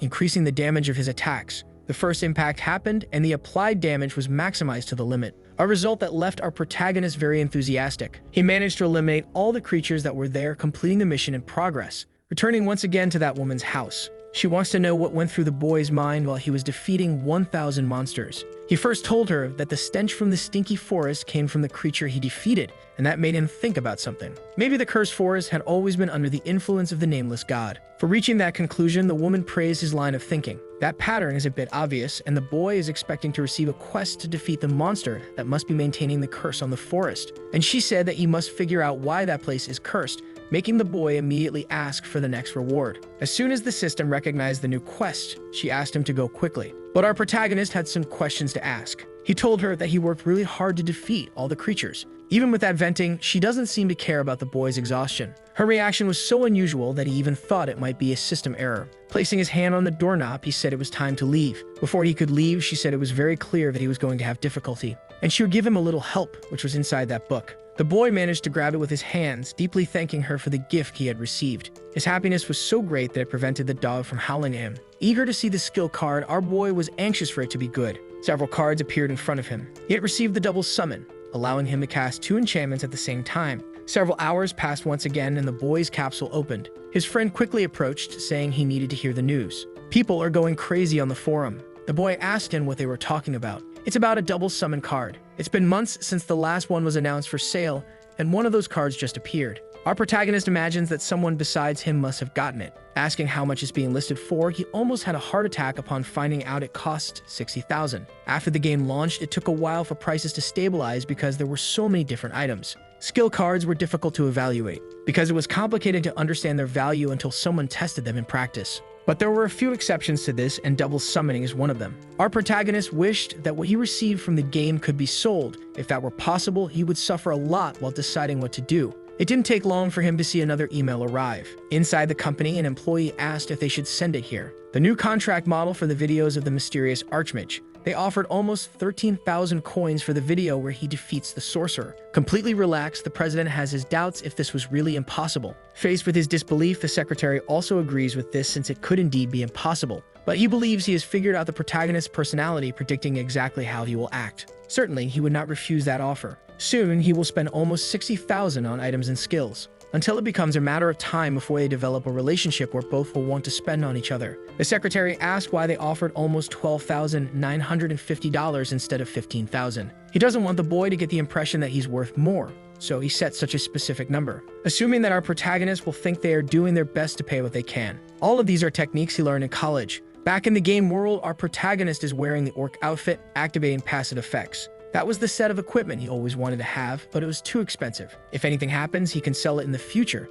so it's better than receiving skill cards. But he also bought other things. Thunder and Fire Spear, our protagonist never thought the day would come when he would spend money on this. This makes him quite emotional. No matter what happens this time, he and his canine friend need to be able to defeat the creature on their own. He spent all the money he had saved until now, because that email means he's being tested. Imagining that the company wants to know if it's worth investing in him, he is sure this won't be a one-time event. It's his opportunity to become a star. He needs to do this. He needs to be able to win alone no matter what happens. Inside the forest, other players start to hear sounds. It was our protagonist who had approached and asked if they belonged to the Explorers Guild. Those players soon realized that the dog was a divine beast, assuming that the person next to it must be the famous streamer. They asked if there was any problem, and our protagonist said there was no reason for that. He said he was only safe in that place because of guilds like the one they work for. The other player thought that our protagonist was looking down on them, and they had already been instructed by their superiors not to cause problems with this player as he could become important in the future. Saying that he was busy, he asked those players to accept those bottles. They were potions that relieved stress. Unfortunately, there's no coffee, and he brought them something very similar. They thought it could be expensive, but our player didn't want them to refuse the gift, saying he was very grateful to the guild. After observing the divine beast more closely, they recognized the identity of the Archmage streamer. The people watching that said he was being very polite to those men. So the rumors that he is close to the Explorers Guild must be true. That's why he levels up so quickly. Whoever messes with him will get a lot of trouble, since the Explorers Guild eliminates all their enemies. Our protagonist is aiming for this outcome. That's why he handed those potions in front of everyone. So it will seem like he's being protected by this guild. The cost of the potions is minimal compared to the results. But this won't last much more than a week, and he needs to complete the mission within that time. A loud scream is heard inside the forest. The tank of that team was quickly defeated, and some started to flee. A horde of zombies is advancing furiously. A person's hand started to glow, and they wouldn't allow this to happen. Soon after, a huge explosion happened. Among those creatures, there was one that led all the others. A powerful lightning bolt struck several creatures,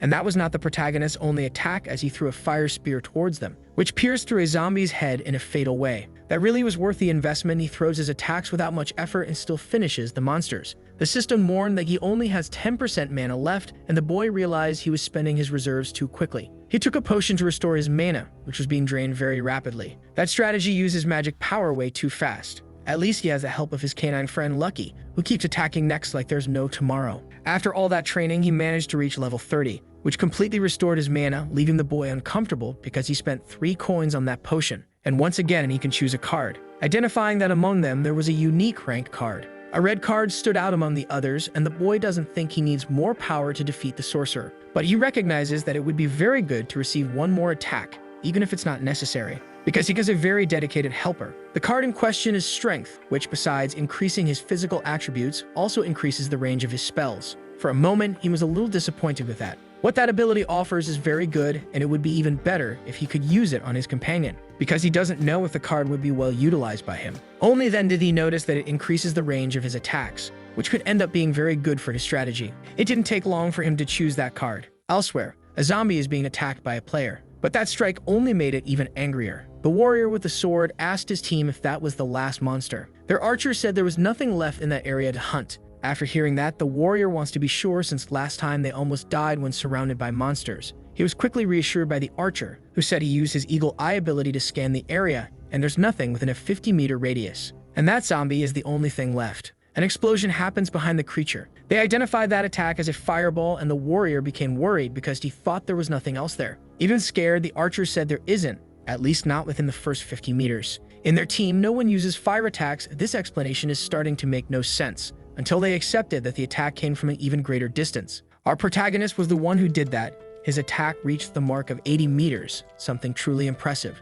since he wasn't expecting the ability to increase his range that much. The dog is not left behind and continues attacking the zombies. The animal was also benefited by the skill card. Maybe our protagonist needs to recalculate everything he has, since now he is capable of attacking monsters at a distance of 100 meters, depending on the dog's physical attack. He realized something quite interesting. Maybe defeating the sorcerer will be an easier task than he was imagining. That group of players started interrogating a mage they had found. They wanted to know if he was the one who had stolen that creature from them. The player said he didn't do anything and that all he was doing was hunting the creatures in the area he was in, and the archer told his companion to stop wasting his strength. But he was very upset with what had happened, since there is no one in that area capable of killing these monsters with just one attack. A little further away, they are saying that the Archmage streamer will try to defeat the sorcerer alone. The fame of our protagonist is starting to spread among the players who are already eager to witness his feats. Those two random players were very intrigued by the words they heard. Our protagonist started recording and began thinking about the words he was going to say. He introduced himself to the audience he has.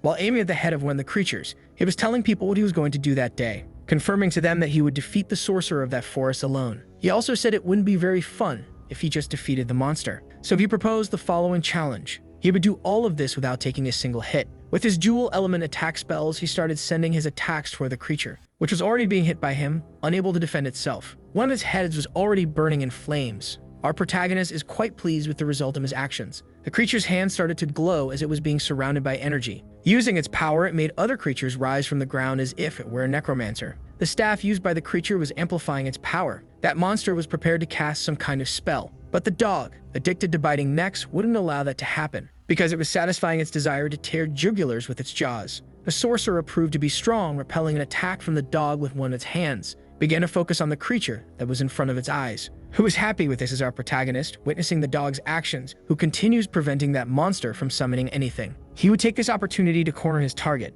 destroying the creatures that had just been summoned. Those that are less dangerous have already been eliminated and used far enough from the target creature. Using the dragon's eye, he confirmed that the distance between them is 60 meters. He told his audience that from this point on, he would simulate a stationary cannon, since he was using throw and ballista while preparing to throw fire spells as if they were baseballs. It didn't take long for his attacks to start hitting that sorcerer, who once again began to burn with his flames. During the attack, the boy noticed something happening nearby. The player was lying on the ground scared, and that group that was hunting in the forest is hiding in the trees, afraid of being noticed. Their friend apologized because he was too impressed by what he saw and was advised by the others to hide as well. They believe that our protagonist hasn't noticed them, and since he is a heavy damage dealer, they are very scared. They want to take the opportunity to get the items received from defeating the sorcerer. The archer would be the one to land the final blow, and the sorcerer continues engaged in combat with the protagonist. Stating that the monster was already close to entering the third phase, he told the archer to pay attention because when it starts using zombie gathering, that will be their opportunity. This is the creature's most powerful technique, which will gather all the zombies in a large area. The monsters will attack those involved in combat, and at that moment, that group will attack the sorcerer. They noticed that the spell had been cast. Our protagonist also knows what that means. They had entered the third phase. He managed to deal even more damage than expected, so he reached the final phase very quickly. It would be good to extend it a little. He told his audience to exercise as well while thinking that those players are ready to steal his reward, and he's not going to make life easy for those thieves. He said he would show his followers the trump card he had kept hidden until now, his fifth magical technique. The archer believes they still haven't been noticed and is confident they will be able to execute the plan. But the warrior became worried about something. He saw our protagonist rushing toward the creature. Not understanding why he decided to reduce the distance of the fight, it's truly impressive that he chose to use an axe to finish the fight, driving his blade between the creature's two heads. If things keep going this way, those players won't be able to steal the rewards. Not to mention they can't understand how that Archmage manages to deal so much damage with a melee weapon. Finally, our protagonist managed to defeat the creature, receiving the title of Sorcerer Hunter for doing so. After catching his breath, he asked his audience what they thought about that, revealing that he had used physical fortification to finish the job, as did the members of the Explorers Guild who watched everything from the front row, leaving those players scared because if they get caught, they risk having to abandon the game. Now the archer understands why that player behaves so carefree. They immediately ran away from there because they didn't want any more problems. Our protagonist's bluff was incredibly effective. The scarecrows he had placed on the ground worked perfectly. Returning to the city, he immediately went to talk to the girl. She looked at him with a lot of disdain. Our protagonist was very out of breath, grateful that his plan had worked in the end, managing to defeat the creature completely alone. While celebrating his accomplishment, the joy he felt for himself kept growing. Only then did the girl ask if he had done what she asked, and confirmed with great joy. Showing her a small item, he said he believed that this was the reason the forest was cursed, and he handed her the cursed stone. The item was going toward the girl's hand. As soon as she touched it, the object's aura began to grow, but she quickly made all that energy dissipate, leaving our protagonist very intrigued. She closed her hand, crushing that stone, satisfied that the boy had discovered the truth. The curse's energy was now within that place. Gathering at a single point, it transformed into a kind of staff, which was handed to our protagonist. Of great magical power, it increases attack by 52, intelligence and magical power by 25 points, increases magical damage by 10%, and accelerates spell casting. Even though it seems like something simple, its attributes are really impressive. The girl said that the fragment was rejecting her mana and asked if the player understood what that meant. That fragment probably already has an owner. That is exactly what is happening. The object is still connected to its original owner. She needs to do something about this. Ordering the player to go to the Dorito mines and meet with the blacksmith Zuga, a new quest was proposed to him. In the real world, the exchange of messages between our protagonist and the agency continues. The company believes he wants results. The secretary is trying to understand better, and the company president is feeling tested. After watching the last video, he realized that the content is different from the previous one. The player is using other items and has more abilities. Now he is capable of using 2 spells at the same time. An ability like that was being auctioned not long ago, but it was withdrawn from the market. A sign that someone must have bought it for an even higher price. The secretary came to a conclusion. The Archmage bought it. This president is bizarre. He really believes that the protagonist spent more than 100,000 to buy it, and he continues negotiating with them, which makes him think about the true message hidden in what he had received from him, imagining that there must be something concealed when he said he was looking forward to seeing the positive results of the collaboration between them. The secretary thought it might be a subtle warning that in the future there would be no exchange between them. This made the president order his employee to redo the first video of our protagonist. To greatly improve the quality, use more resources, and add more sponsorships. They need to follow the temperament of this new client. Continuing the main quest, our boy went to the Dorito Mine, a hunting place for players above level 40. The monsters don't appear outside, but in dungeons inside the mines. Those who cannot find a team in this place would end up falling behind quickly. Eventually, those who couldn't keep up would be left behind. A very unfortunate outcome, but that region separated the good players from the best as if it were a test. Until now, our protagonist had always been on the side of those who are rejected. But his situation has completely changed. He hears a pickaxe working. His quest is to request the crafting of a compass using the cursed stone as material. That character is the dwarf called Zuga, and he asked what our player wanted to discuss with him. Our boy introduced himself as an adventurer sent by Sakhalin to that place. He needs to make a compass using that stone and heard that the dwarf would be able to perform this task. Knowing the woman, he imagined that our boy must have gone through some trouble, and indeed, that's what happened. The dwarf knows her personality and knows she must have made absurd requests whenever she had the chance, and our boy started to feel empathy for this character. He said that he went through complicated situations but believes that the girl must have her reasons. Hearing the boy's words, the dwarf was impressed with his character and asked him to lift the necklace he was carrying. It is made of spiritual metal, which can only be extracted from that region. That item reacts in the direction of its owner's mana. The boy asked if he needed to mine that material, but the dwarf said he could do it himself. This made our protagonist like him even more, until the dwarf asked the player to clear the dungeon. All the sympathy he had cultivated for him disappeared. Night finally fell upon them. Our boy is not happy with the task he had received. Cleaning tasks are far too complicated. He thought about taking the opportunity to record his entire experience to produce content. He asked if his dog was listening and saw an exclamation mark appear over his head. That immediately made him curious. He asked what the dog was trying to say. He said he would do everything for him while hugging his canine friend with all his strength. Before starting the work, he granted the dog physical fortification. After consuming some items, his strength, endurance, and speed had greatly increased. The boy hopes this is enough because his companion was almost ready to evolve once again. He needs to defeat 99 high-level creatures. While looking at the dog worried, he saw that the creature was radiant. He entered the cave with a fireball in his hand because he didn't want his friend to get hurt. It didn't take long for them to encounter some creatures. The dog immediately took care of eliminating them. The ease with which he did it was so great that it left our boy impressed. His dog was threatening and the creatures started to become terrified as they were being eliminated with great ease. Our protagonist realized he had worried for no reason. Now they can continue exploring that dungeon without major concerns, until they finally managed to meet the requirements for evolution. Lucky's body was overflowing with divine power. He was about to evolve once again, receiving a new power. The cards are in front of our protagonist, who needs to select what will happen. His eyes came across something very useful for him. Quick as lightning, which increases all of the dog's movement for 5 minutes. Lucky started howling while his body was coated in energy. Outside the dungeon, people started asking who this person is who doesn't stop hugging the divine beast. They started thinking he might be crying, but our protagonist is actually very happy. Because his canine friend defeated a monster in just 9 seconds, he is practically as fast as lightning. He started swearing loyalty only to that dog. His companion started getting agitated because he had sensed the scent of a secret dungeon. That was really interesting to them. The reward offered by it is generous. Still happy with his companion, he carried the dog in his arms into the dungeon, a scene that left other players intrigued. They started getting annoyed with the game because even a weirdo like him can have a divine beast. The system said that he had entered a secret dungeon inside the mine. At the advertising company, it's already been an hour since they published the video with updated editing. The president is thinking about the name chosen by our protagonist. After watching the video, he asked his secretary what the published reactions were. The view rate was going up really fast because it was being promoted on the game's video platform. He believes that the first video was uploaded to the cloud by the player himself. That made the secretary very thoughtful, imagining that their client used his own time and money to create rumors about himself. The president knows that no matter how big a person is, sometimes they are not well known.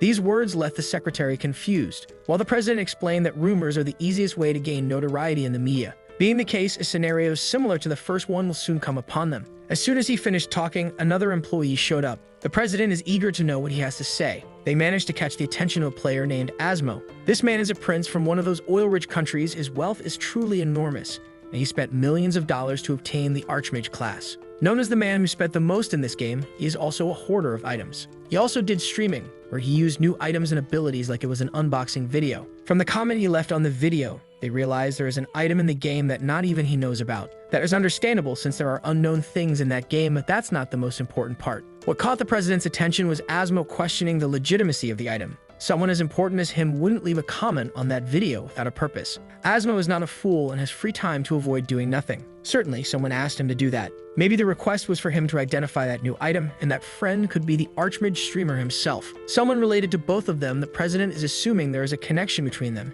so they have nothing to lose in this business. Coming to the conclusion that some of his theories might be wrong, poor guy, he has no idea that he's been wrong about everything so far. The only thing he got right was noticing that our protagonist has potential that exceeds all the predictions he had made. He asked his secretary to send a response. They would change the profit distribution of all the videos. The company would receive only 40% of everything. The employee realized that with that division, they wouldn't make any profit, but the president is confident in the conditions he will propose, imagining that their client is going to prepare something that will shock the internet. After leaving his capsule, our protagonist started stretching his own body. He is almost finishing that dungeon. His friend asked if he was really leaving on time that day, and our boy said the guy should have helped him earlier. He apologized, saying he was late because he was watching a video. That is already quite popular among people, and our protagonist wants to know what it is, becoming very happy when he finds out it's a video of his own character. Wanting to know more about it, he heard from his friend that the video is about to surpass 1 million views, a truly impressive metric. On top of that, the player Asmo left a comment on that video,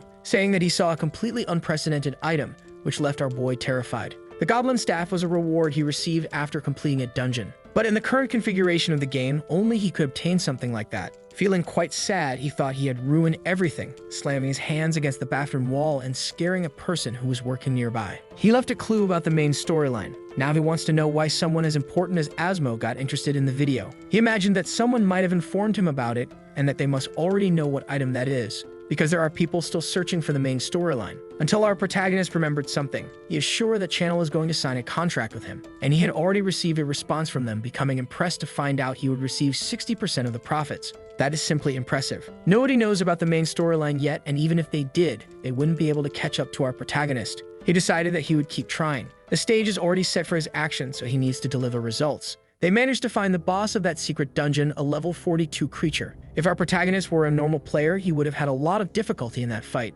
The creature uses holes to move around, making its attacks hard to predict. At least that's what would happen to an ordinary player. This does not apply to our protagonist, who can perfectly identify which hole it will come out of, making it just a matter of patiently waiting for the creature to appear from the hole. As soon as he was sure where it would come out, he fired his arrows toward the creature, defeating the dungeon boss and receiving titles as a reward. Now he could receive the dungeon's secret card. Several cards appeared in front of our protagonist, who started looking through those abilities. There was something interesting there: the lightning shield. An enemy that touches it would be paralyzed, and the boy doesn't believe he needs more elements, so the lightning shield would be interesting for his canine friend, because it would be a great combination with the attributes he already has. This made our protagonist thoughtful, imagining he should focus on strengthening the dog. So he began observing the cards that would best serve his friend. There is one called Impetus. If he had that, you could try to execute a speedrun for his audience from that point forward. Impetus summons a fairy that increases the target's movement speed, something useful for both defense and offense besides being very expensive. After thinking about it, our player left the game,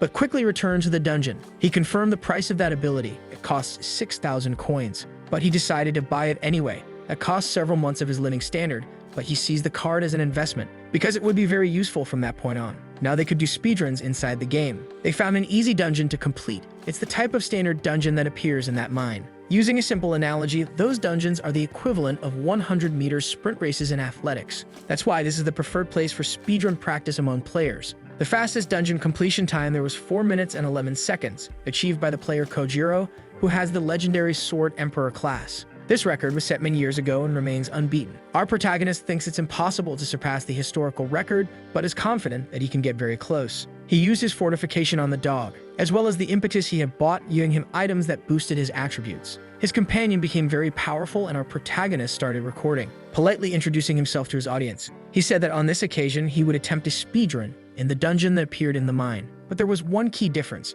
His canine companion would do everything alone, something that hadn't been attempted yet. Excited for his first try, he asked the dog to start. The muscle-filled wolf moves quickly. The creatures inside the dungeon watch in fear, while being annihilated one after another. There is nothing they can do against that threat, since they get paralyzed as soon as they touch him. Our protagonist noticed that the pace of progress was very satisfying, until an aggressive creature appeared near him. But its attack was unable to hit him. He told the creature that he wasn't going to attack today and wasn't interested in the common items it had to offer. Even though he's working alone, Lucky is doing an excellent job. He has already become a specialist in biting necks. There is nothing that can stop him inside that dungeon. His companion's speed is much greater than he expected. Maybe they can break the historical record. As soon as he thought that, the system announced that the dungeon had been cleared. For a moment, this news left him very thoughtful. He confirmed the information when he saw his friends celebrating while howling. The lightning effect hadn't worn off yet, and he knows that it lasts 5 minutes. Little by little, our protagonist's understanding is starting to piece everything together. In the real world, our boy is quite thoughtful. One of his friends had approached him because he was worried about the boy. He smelled the traditional medicine and knew that our protagonist hasn't been feeling well lately. He advised him to take better care of his health because he can't afford to get sick, since he needs to help his own family. Our protagonist probably didn't even pay attention to that because his heart is racing. He didn't expect to break that record, and to make things worse, he managed to record the entire experience. He thought he was lucky because there were few monsters in that place, and wonders what kind of reaction the Rising Star channel will have when they receive this video. The president remains quite worried, even though the number of subscribers is rising. He told his employee that the way they throw the bait into the lake is very important, but the employee still doesn't understand why the profit split is happening that way. His president said it was just bait. They don't want the client to feel like a fish, and he hopes he wasn't offended. But the secretary said they had already received a response. The president was thrilled that he had taken the bait. That message had 2 recordings, the first one they had already requested, and now the second one. It was something that left them completely speechless. Our protagonist was getting out of his capsule. Once outside, he started stretching his body as usual. Noticing that there were no other players in that place, he figured everyone was at the lounge. But he still didn't understand why everyone was looking at their phones. He soon realized they were watching the video he had recorded. The content had already been posted on the Rising Star channel. His friend came running to him to share the news. The latest video of the Archmage is a hit. Our boy asked if Asmo had made another comment or something like that. And that's exactly what happened. For a moment, our protagonist imagined that this wouldn't be possible. But that's exactly what happened. Asmo noticed that the player had a unique ring. The protagonist immediately became worried because that's Sakhalin's ring that's on his hand. Putting his hands on his head, he started wondering if this is really real, because he has the feeling that Asmo doesn't stop watching everything he does. For sure, he must not be the only player observing the protagonist's movements. Soon, the number of people paying attention to him will increase a lot. Imagining that this could lead to dangerous situations within the game. Standing still in one place is quite dangerous. He needs to leave the mines as quickly as possible. He asked his friend to prepare the capsule, but he's worried about our protagonist, who still hasn't eaten. The boy said he's feeling fine, he just needs to eat some sweets. But the snacks were gone, only some candy was left, which he kindly offered to his friend. But our protagonist doesn't like that kind of thing and suggested that it should be thrown away. But his friend likes it because of a romance novel he had read, and our protagonist decided not to be stubborn. It's better than eating nothing. Entering the game once again, the dwarf was already waiting for his arrival, congratulating the player for what he had done. For clearing the mine, the dwarf managed to gather the necessary material, and our player is relieved that he didn't need to mine anything. Showing him the necklace, the dwarf said he had completed his task. All the boy needs to do now is use the item. He needs to be quick and return to Sakhalin. But that wasn't necessary because the woman appeared before them, leaving our protagonist very impressed. She wants to know why Zuba called her there. The dwarf said that the necklace had been completed and that it was necessary for her to carry out her part of the task. The girl put her hand inside a dimensional portal, pulling from it the small cursed stone. Handing the item to the dwarf, she asked him not to do anything stupid, but he reminded her that they had made a soul pact for this kind of thing. The girl asked him to stop talking about that kind of nonsense.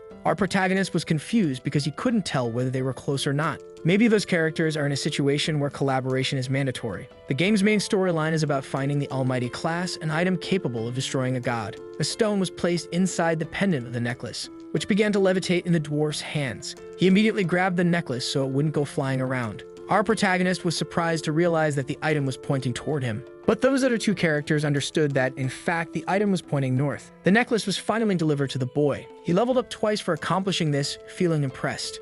Now he needed to claim his rewards, but he told the system that he would do it another time. His heart is not being spared in these experiences. He asked the dwarf why he had received the cursed necklace. The system says that the necklace carries the fragment of a cursed being, increasing all attributes by 50 points, as well as mana recovery speed, attack speed, and casting speed. That item is truly impressive. The woman told him to go in the direction the necklace points and find out what is in that place. No matter what happens along the way, a new quest has been received. He needs to go to the northern swamps and discover what is in that place. He will receive a legendary skill as a reward. This reward left him speechless. He told the girl that he would complete this quest no matter what happens, while his heart races uncontrollably. To calm himself, he hugged his canine companion, who was very helpful at times like this. Only then did he remember that he still had cards to receive, since he had leveled up twice. Among that card game, two stood out. These would be the ones chosen by our protagonist. The first is the Guardian skill, which made our player very happy. The employees are completely exhausted, but they managed to finish editing the video. The company president is quite pleased. He is eager to see the final product. The recording of that speedrun was happening now, listening to his client say that the dog would do it alone. Not even the player who set that record must have imagined it would be broken by a dog. The president can barely conceive how many views this video could get. His secretary suggests that it will surpass 2 million. Since the historical record was broken by a dog, this will certainly spark a huge discussion. And it was very well done despite the speed. The exhausted worker assures that the product is very well made, even though it was done in just one day. It reached the part where our protagonist was talking about the items he used last time, since some people were questioning where he had gotten them. The company president believes that the video will surpass the 10 million mark. His confidence in this is overwhelming, leaving his employees impressed. Guardian is a skill that makes a monster the player has hunted start obeying them. It was restricted to the Archmage class and was one of Asmo's recorded moves. Our protagonist never imagined he would receive this card. Practically speaking, it falls far behind other things, because it is necessary for him to have a deep understanding of the hunted monster. If the level difference is too big, he cannot use the skill.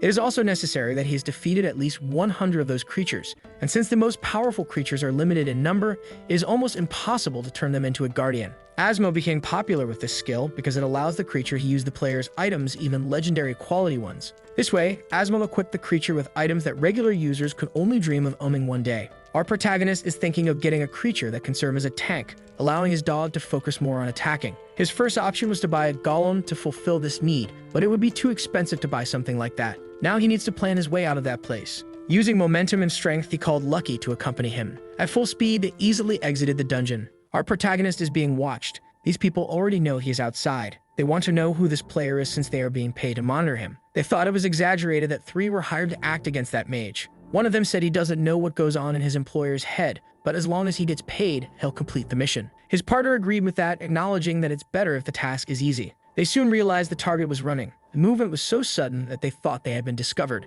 But it doesn't matter if that really happened since he is just a mage. They began to wonder whether they should chase him immediately or take their time with the task. The conversation was interrupted because one of them was very scared, saying they were completely screwed. Our protagonist noticed their approach. That task had become very difficult for these mysterious players, because the target in question has an abnormal speed. Our protagonist asked his canine companion to stop running as well. The dog obeyed his master. The boy knows that his pursuers will not be able to catch up with them at this pace. After all, he is carrying a necklace that grants several benefits. As long as he has it, he can worry less and less about his pursuers, as he will be able to escape any situation. Soon the dog's video will be on the internet. Playing with the animal, he said that the video would reach 10 million views and Lucky would buy new equipment for his master. Despite the jokes, he is very grateful for the dog's company. Now they need to head back toward the swamps. Another video of our protagonist has been uploaded to the internet. It is the speedrun performed by his dog. Some people who haven't even watched the video are already questioning the statement in the title, but it was as real as it could possibly seem. The wolf had indeed completed the dungeon alone, breaking the record set several years ago. The people who watched it were divided.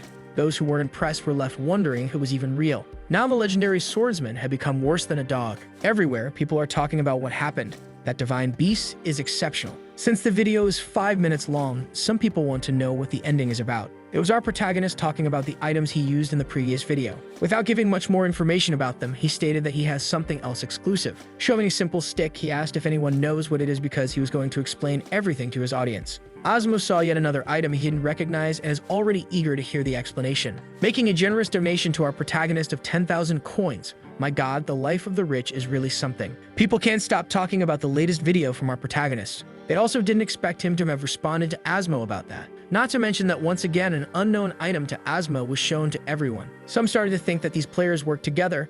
It was so unusual that it seemed more likely to be staged. Our protagonist is listening to all these rumors. His friend approached him and asked if the guy agreed with it. But as soon as he got closer, he realized the protagonist wouldn't stop trembling. He said he was having a bit of a stomachache. His friend feels sympathetic since he knows how hard his situation is and even thought that our protagonist might be jealous of the Archmage's sudden success. Since he wouldn't be able to make that much money with mining, the others who also knew the protagonist noticed the strange mood in the air. The truth is the guy is trying to hide his happiness because he had become a money printing machine.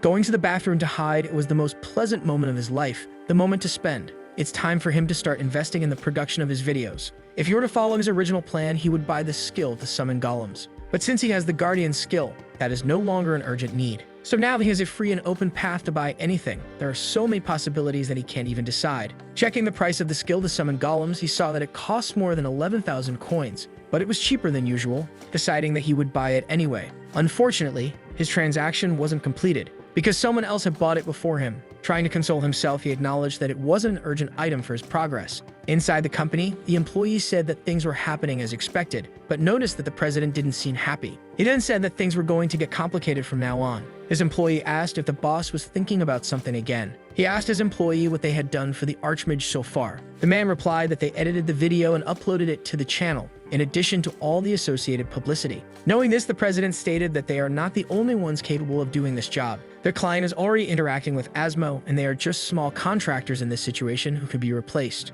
To retain that big client, I need to show him a bit of sincerity. It's time to reveal to him the greatest trump card I learned in college. Even his employee was curious about that statement. With a smile on his face, the president revealed that it's time to use the power of bribery. Meanwhile, our protagonist is in the swamps, a hunting ground for players above level 50. That terrain is quite problematic for movement. Some players there are complaining about the excess water and humidity. It would be better if they were in the cursed forest. While complaining, a monster approaches through the water. The slow effect also applies to these creatures, and from the depths of the water, something is revealed. A huge monster stands before our boy. Because of the slowness, the scenario is perfect for an Archmage to attack. Our protagonist has his fireball prepared to be thrown, sending it toward the face of that poor creature, which was eliminated with a single blow. Since the monsters are slow, it is very easy to take them down. The creature's body fell near him, making the boy startled. Because he doesn't want to get dirty, since his equipment is completely new and expensive. Lucky is also in that swamp and is very tired. The boy tried to cheer up his companion, saying that as soon as they finish the quest, they will leave that place. Even if he has to defeat 1,000 monsters, he will do it with a smile on his face. After walking for a long time, he found a large structure in the swamp. Those branches were hiding a secret entrance, and the boy began to wonder if this was the right place. He extended his hand to touch it, discovering through the system that it was the lizardman's nest, part of the main scenario, and inside there are nearly 2,000 creatures. The young man was already worried about the number of creatures he would have to defeat. As soon as he found that out, he became quite discouraged, because taking down all those creatures would be way too much work. The dungeon was made to be cleared in a group, and the boy realized he needed to increase his strength. It's time to get a guardian. Fortunately, they had already defeated 100 lizardmen, so now he can use one of them as a guardian. This is his first time trying to use this skill. Using his staff, he summoned the first guardian. The The creature's body was glowing on the ground, and it stood up through magical power, observing our protagonist with great determination. Bowing before him, it showed a lot of respect, but there was something quite curious about it. Above the creature's head, a question mark appeared. Our protagonist was surprised by the possible meaning of that, realizing that guardians also have secret quests to complete. A manifestation of loyalty, it would level up to 8 if the creature protected its master for 33 minutes, which would increase its compatibility and allow it to speak with its master. Our protagonist never imagined that guardians had something like that, and he began thinking about this situation, putting his creature to fight immediately. It was fighting against another lizardman, proving to be far superior, defeating the enemy easily. Using magic as reinforcement, his guardian takes 3 minutes and 33 seconds to defeat an enemy. He wants to find out how powerful the creature will become when its loyalty increases. He asked the creature to focus on defense next time and not attack. Moving its sword in front of its face, it was as if it was saying it would obey. Since the goal is to make its loyalty increase, he needs to keep the fight going for all that time without defeating his enemy. It would be completely impossible to discover this condition if he played in the traditional way. Even for Asma, who can learn skills from all elements, having a guardian makes no difference. Our protagonist thought that he must be the first person to discover this secret condition. The system notified that his guardian protected him for 33 minutes.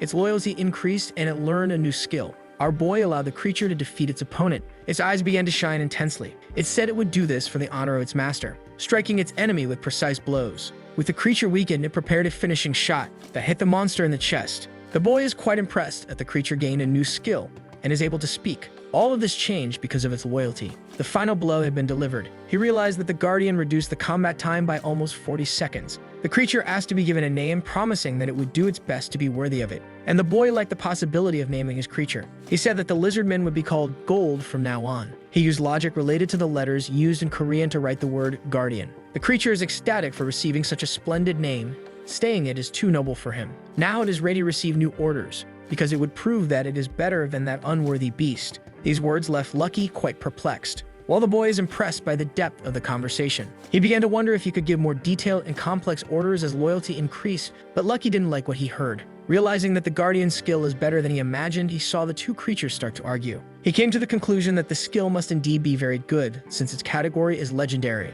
Reflecting on this, he arrived at an interesting conclusion. He doesn't know if he should use that creature as his tank, since Gold is a good damage dealer. A team with 3 damage dealers is already a formidable presence on the battlefield. If he had the skill to summon golems, it would be even better. He could clear the creatures from the nest in less than 5 hours. Now he regrets not having bought that skill. Finally, the boy is at home and his niece asked him to wake up because it's already time for breakfast. But he is very exhausted since he played until late the previous day. The girl said that her father would scold him if he didn't get up, saying he would get out of bed soon. His phone started ringing. He wondered who was trying to contact him so early that day. Reading the notification, he saw that the company that edits his videos gifted him the golem summoning skill. In a hurry, he rushed out of the house, not even having time to eat his meal. He told his niece that it was an urgent matter and that they would have fried chicken for dinner that night. A woman is saying that they should send assassins after the famous Archmage. That's exactly what she said to her supporters. Things have been getting clearer since the last video. He must have insider information. The guy asked if she came to that conclusion because of the unique items he possesses, since there's no guarantee they'll get the items if they defeat him. The woman said it isn't necessary to get them that way. They need to confirm whether this player has clues that lead to the main storyline. Because if he has access to that, they need to stop him for as long as they can, since there's nothing to lose even if they cause a huge commotion.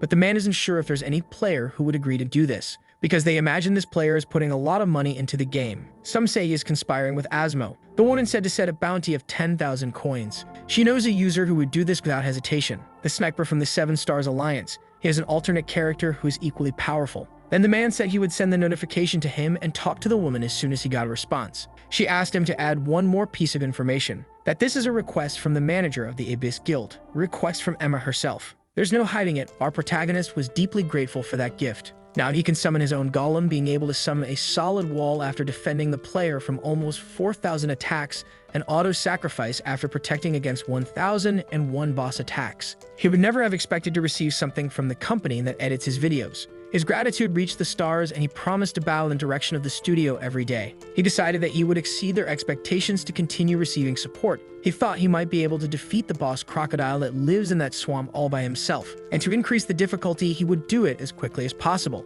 It's not enough for him to just be better than other players. But before putting that into practice, he needs to finish clearing the lizardman's nest. The golem is already working hard. There are only 3 creatures left to completely clear that place. His guardian is also very engaged. Thanks to the secret quests, our protagonist's stats increase very quickly, and he is brutally strong for a mage. now that the weaker enemies no longer focus on him. He can stand still and hit them from a safe distance, sending a fireball toward a lizard man that was 100 meters away, hitting the creature with great precision. After clearing that place, he is confident that defeating the boss crocodile won't be a difficult task. With his work completed, his mastery with fireballs had increased. It took him less than 8 hours to do everything. Gold has a complaint to share, saying that the rude dog kept stealing his kills. Those two fighting seemed like two little kids, and the protagonist's necklace started reacting. It was pointing toward a specific direction. While the creatures kept arguing, the boy looked toward this new direction. There was an altar nearby, and on it, a mysterious object. It didn't take long for the boy and his team to head in that direction. The system saw a mysterious egg. It couldn't gather much information, only reporting that it was a dragon egg and that the power of the nameless god is needed to hatch it. A dragon egg is truly an impressive item. The boy even thought it might be a new type of divine beast. Completing this task became a priority. Since the reward is a legendary card, he told his companions that they would return to Wiga City. About to cross the bridge, the people spying on our protagonist are waiting for him. Their weapons are already prepared to reach him. That assassin knows that players eventually have to return to the city. And to get to Wiga, he necessarily needs to pass through this route. Looking more closely at that group, he identified a guardian and a divine beast. Now he understands why the bounty is set at 100,000 coins. His bow is a legendary item. Once it hits the target, subsequent attacks will chase it. He sighed calmly so his hands wouldn't tremble, releasing the arrow toward his target, believing he would finish everything very quickly. Lucky sensed the approaching attack. As he moved, the guardian prepared the shield for defense, managing to prevent his master from being hit. Our protagonist knows exactly what's happening now. A normal player would have panicked, as not knowing where the attack came from is truly concerning. But the boy already knew the assassin would approach him. He left an opening on purpose so that a surprise attack would happen, and he ordered Gold to advance. He's sure he is being underestimated by his attacker because they are inside the swamp, but he's going to show that the terrain is not an obstacle to using all his skills. The archer became frustrated, realizing his target was very well prepared. He needs to restart his approach without losing his composure. The slowness caused by the swamp will prevent his target from approaching him effectively. The distance between them is approximately 120 meters. He won't be able to attack. While aiming his bow, the assassin saw a fireball approaching. It hit him in the face, causing critical damage. That made him unable to see for a short period of time, and the assassin understood he had been hit in the face, becoming immediately concerned with the consequences of his action. Looking back toward the direction where his target was, he realized he had lost sight of him. He understood he needed to flee before the ambush was turned against him. As soon as he decided to put his new plan into practice, he came across an obstacle. There were threatening eyes hidden among the bushes. Identifying the creature, then trying to understand how it got there in such a short time. The time he had to come to this conclusion was scarce. His thoughts were soon interrupted when he received another critical hit. Our protagonist is not having any difficulty hitting that assassin. With only 20% of his total health, he felt it should be impossible for him to take that much damage. The wolf is desperate to put his skills into practice, eager to bite necks, managing to bite that sneaky assassin. With his enemy properly captured, our protagonist wants to confirm his identity, but he would make sure to crush him so that he wouldn't try this again. As he approached him, he was quite surprised. The username was Rail. It didn't take long for him to associate that identity with the knowledge he already had. It's the alternate character of a famous player who has great skill as a sniper. If he had been careless, he would have had major problems and could become, after this, an enemy of a major guild. Definitely, this archer is the alternate character of a famous player. In his previous account, our protagonist had already hunted alongside him. Now he's trying to understand why someone so famous was trying to take him down. Immediately realizing what he should do, he cannot finish off this player because he would risk making powerful enemies, ordering Lucky to immediately release that person. Gold believed that his master gave that order so that he himself could have the chance to finish the assassin, but our boy scolded him. Even showing compassion, he couldn't be too permissive after what happened. He asked if the archer was indeed a member of that great guild, the Seven Stars Alliance. Pretending to be clueless, the assassin tried to reach for an arrow, but our protagonist said he already knows the whole truth, and that his real name is Rail. Things have just become very problematic. He didn't expect that by trying to keep his identity a secret, he would attract the attention of the drunken whale. The archer realized that his target knew the leader of his guild and became a little hesitant. Diane is the leader of the Seven Stars Alliance. He has a personal dignity far superior to that of the average player, but he quickly gained the nickname of Drunken Whale for slightly obvious reasons. Showing his frustration, he said that even though he had revealed his true identity, he's being attacked by an alternate character. He said he wouldn't die and be unable to play for 80 hours. The archer realized he was in big trouble because his target knows the leader of his guild. Our protagonist asked that he usually accepts money to take down other players, as that is against the guild's rules. Faced with the archer's silence, the boy asked if he wasn't going to say anything. The assassin realized that if this information leaks, he will be in serious trouble. Kneeling before the boy, he apologized for his actions. Trying to intimidate him, our protagonist asked how they could solve this. and the assassin knows that if his actions become public, he will be cancelled. Our protagonist asked if it would be a problem if he didn't complete that mission, and the archer nodded that it wouldn't. Getting that answer, our boy sent for them to ignore what happened. These words left the assassin quite confused, until our protagonist said that he also doesn't want to cause problems with the Seven Stars Alliance.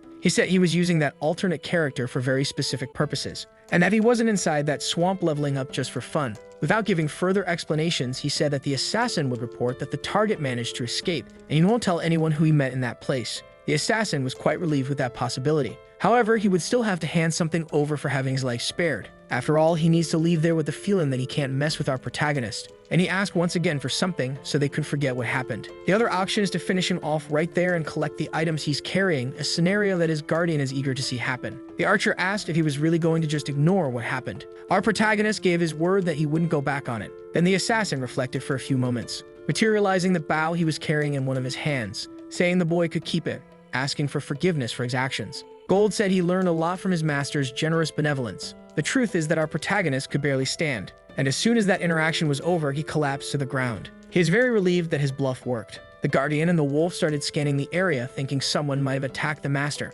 Our protagonist was lucky to know the rumors about the leader of the Seven Stars Alliance, or he wouldn't have been able to fool that man. As a result of this, he now possesses a very rare item. From the Wicca series, it has the best performance. Its value is at least 40,000 coins. Our player immediately thought about selling it, but he realized he is no longer desperate for money and could use that bow for a while. It didn't take long for him to place an arrow on the weapon. While pulling the bow, he thought it wasn't common for mages to use that kind of weapon, but things are different with that artifact in particular. Our player managed to place a fireball at the tip of the arrow. If the first attack hits the target, the following attacks will automatically chase it. Switching between the staff and the bow is going to be something tedious in practice. So he used his telekinesis on the object, opening his inventory right after. Grabbing the Sakhalin staff from there, he began analyzing those two items very carefully, thinking it could make his life easier by switching between them through telekinesis. Back in the city, people are saying the wolf was lucky to break the player's record alone. People are recognizing Lucky on the streets, so the person next to him can only be the famous Archmage. For some, it's the first time they are seeing our protagonist, and they can't understand why this player is surrounded by soldiers. While observing our protagonist, they started wondering if those are members of his party, but at least the people are characters from the game. And those soldiers are escorting the player inside the city. Feeling that he is being watched, our boy becomes increasingly nervous. As soon as he got there, the soldier said the city leader wishes to speak with him. The boy doesn't know if this is part of the main storyline. Since things reached this point, he would act according to the situation because he must be the first person to be escorted by soldiers. He's already very curious to learn about the rumors spreading about him. It's time to enter that great palace. He and his companions are already inside. Someone was already waiting for his arrival. A man was introducing himself. His name is Wigga, and he is the governor of that place. Beside him stands Sakhalin. Greeting the boy, he said he had heard a lot about him. The girl asked if he brought the item this time. While opening his inventory, he replied positively to her. Taking the dragon egg in his hands, the amulet kept reacting to it, making the girl think deeply. Showing a confused expression, she was amazed that our protagonist managed to do that, handing him a legendary card. In this way, our player handed the dragon egg over to her, but the old man asked him to wait a little. Sakhalin asked if there was any problem with that. The old man made a point of saying there was nothing wrong, which made the girl upset because she didn't like the intervention, and the old man said there was no problem at all, as he had already mentioned. The man known by the name Midas brought the item they had been searching for. The girl confirms that this is exactly what happened. Then said the old man, there is no reason to send this individual full of potential to look for someone else. In fact, it is a relief that someone so qualified appeared at the right time, saying to our protagonist that he greatly admires the skills he possesses. That's why he would like him to be in charge of continuing the investigation regarding this dragon egg. This made our protagonist realize what was happening. Most likely, Sakhalin wanted to keep the investigation for herself. The old man, on the other hand, would like the player to be in charge of this task. There must be some kind of interaction between the two, and the boy said that if such responsibility were entrusted to him, he wouldn't disappoint anyone. A response that made the old man very happy, but he said that Sakhalin still has doubts about his competence. The girl cannot hide that this is indeed what's happening. It would be necessary for him to prove that he is capable of protecting the egg. She asked if the player came from the swamp. He should defeat the boss of that place and then return. Another quest had appeared. Now the boy understood that he should defeat the boss crocodile. Since he was already planning to do that anyway, it's not a problem. His reward for this will be receiving the Wigga staff, something quite interesting for him. Wigga's white staff is a formidable item. Looking at the boy, the old man asked if he would be capable of completing this task. With great determination, he replied that he would do it gladly. Before leaving that place, he opened the book that contained the cards. As soon as they positioned themselves in front of him, the boy hoped something related to mana regeneration would appear, because that would make his tasks much easier. And it happened as he wished: draconic mana. He will be able to absorb mana from the environment, which would greatly increase his ability to regenerate it. In front of that skill, he couldn't hide his joy. Gold praised his master's decision, realizing that this blessing arrived at a timely moment. Lucky didn't seem to agree with that, which immediately made our player curious. Even more when he noticed that the wolf was barking at another card, Dragon Fever, which accelerates casting speed and mana consumption for a short period. Our boy knows that card alone is worth more than 1 million. It's so famous that it has another name among the players. It has never been traded between players. Its fame is based on Asmo's desire to own it, offering 1 million to anyone who brought it to him. No one knows how he got that card, but as soon as he started using it, this skill became his signature in the game. It was made to be used in boss battles. Its potential can only be reached with great mana regeneration. Our protagonist couldn't buy that card even if he sold everything he owned. It's all or nothing now. He decided that he would collect that card. Outside, people want to know what quest the famous Archmage must be doing now. He asked our protagonist not to be surprised when he learns the truth. They are saying he's going to become the Lord of Wiga City. These false rumors are what amuse our protagonist the most. They have it best. After hearing that, he asked for his capsule to be prepared. The only problem with this is that actions speak much louder than words. Formidable forces are beginning to move to hunt the boy. And during his hunt for the crocodile, he is sure that some surprise is going to happen, leaving only one single option for our boy. Inside the building of the company that edits the protagonist's videos, the assistant asked if they weren't being too generous. The president didn't understand that for a moment, and his employees said that they are behaving that way. This made him think deeply about the matter. Seeing his reaction, the assistant asked if his boss was denying it, but he said there's nothing to deny. There is a very fine line between being a collaborator and making an investment. The employee believes that this player has great potential, but he doesn't believe that bribe will be effective. So the president will share with him the scenario he is predicting. He believes that the Archmage is preparing for something big in the future. They know that he is going to try to defeat the boss crocodile from the swamp. The employee said he would certainly send a recording as usual, but the president said he is wrong. That is going to happen live, as he is already teasing his audience about it. A guy interrupts the conversation, saying they received a response from the Archmage, who asked if he could do a live stream on their channel. This leaves the other employee impressed, because the president was right. It didn't take long for him to start bragging that he went to an excellent university. Going to the other employees there, he told everyone to get ready for that big event. Our boy received 2 more gifts, which are very expensive: the Fire Arrow and the Wind Arrow. Now he is certain that the Rising Star channel is either sponsoring him to become one of their biggest stars or has some big interest in him, and our boy doesn't want to disappoint them. Since the moment this game was released to the world, it became the most popular in its genre. But during live streams, all sorts of incidents have already happened. To avoid problems, boss battles have always been kept secret. The only exception is for the major guilds that are able to protect themselves from ill-intentioned people. They often make examples out of these players for the audience. Inside the swamp, our boy is already fully aware of what's happening. Some people are already following him in that place. The deeper he goes into that terrain, the closer those people get to him. At first, he is not too worried about this, since he already knows that a large number of people would like to defeat him. That's why he needs to do things this way, to send a very affectionate message to those who would like to attack him without enough determination, showing that this will be a very difficult task. There are 20 minutes left until the crocodile appears. Lives in that game can only be broadcast through the game's own system, which has worldwide reach. This way of doing things doesn't displease everyone, and it doesn't happen by chance. There's a big reason why it's done this way, since it's very easy to stream everything using the game's system, because the system interface works excellently. With just a few taps, our protagonist can share his game screen with everyone. Managing to connect with the Rising Star channel, a chat window soon popped up for him. There are only 3 people at the moment, and our player is a moderator. He doesn't know who this last person is, who seems very familiar with him, saying it's the first time they've talked this way. Our protagonist still doesn't know who it is, until the person said they were the head of the Rising Star channel, saying they were looking forward to continuing working with him. Knowing that this person is important, our boy was impressed. He received authorization to start whenever he felt ready, and our boy told him he was happy with this partnership. Finally, he was ready to start the stream. The system said it would begin shortly. A countdown was initiated. About to start his stream, he is anxious to know how many people will watch it. One of his videos managed to get millions of views, and since the most recent event in the city, his name had become well known. He wished there would be at least 1,000 viewers. As soon as the stream started, he was flooded with several chat messages, surpassing the 1,000 mark in just a few seconds, a result that made him quite happy. He needed to control himself. He didn't want people to see him as overly emotional. So he started introducing himself to everyone, saying he was very grateful to be able to talk to his audience through that channel. He said he was about to face the swamp boss crocodile, but doing it alone wouldn't be any fun. Knowing that the fastest victory with a 4-man team happened in 10 minutes and 32 seconds, he said he was going to break that record. While some doubted his ability, other players just wanted to show up there to cause trouble. And around our protagonist, it's already noticeable that the jealous players are ready to interfere. But everything is happening according to his plan. Gold is already keeping his eyes fixed on the enemy.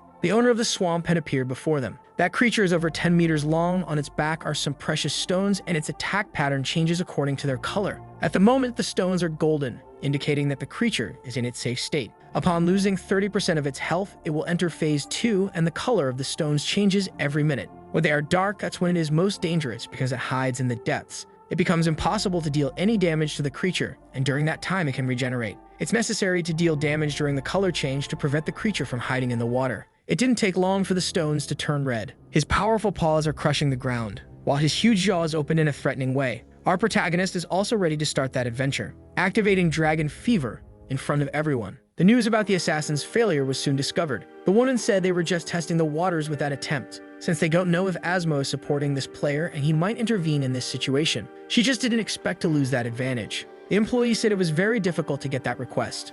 Now he wants to know what the next move is. After drinking her juice, the woman said the only option is to unleash the dogs. She placed a small bounty on our protagonist's head of 10,000 coins, and whether he is defeated or not, the intention is to provoke him, since this will make his movement in the game more difficult. That is the objective she aims to achieve. But her conversation was interrupted by an important notification. The player she's trying to sabotage has started a spawn livestream. Everyone is impressed that he is able to use Dragon Fever, and that he is using Wiga's bow, sending multiple fire arrows toward the creature with the help of dragon eyes. All of his attacks were directed at the stones on the crocodile's back, which had already changed its color again. As soon as the impact happens, a big explosion appears. This time, he would attack with ice arrows, sending all of them precisely thanks to the bow's abilities. He also used his wind arrows and lightning arrows, causing a massive amount of damage to that creature. The audience realized that he plans to end this in the beginning, but this strategy would consume his mana reserves quickly. It might be a reckless stance. It was time for the golem to let his star shine. He and the creature are locked in a power struggle.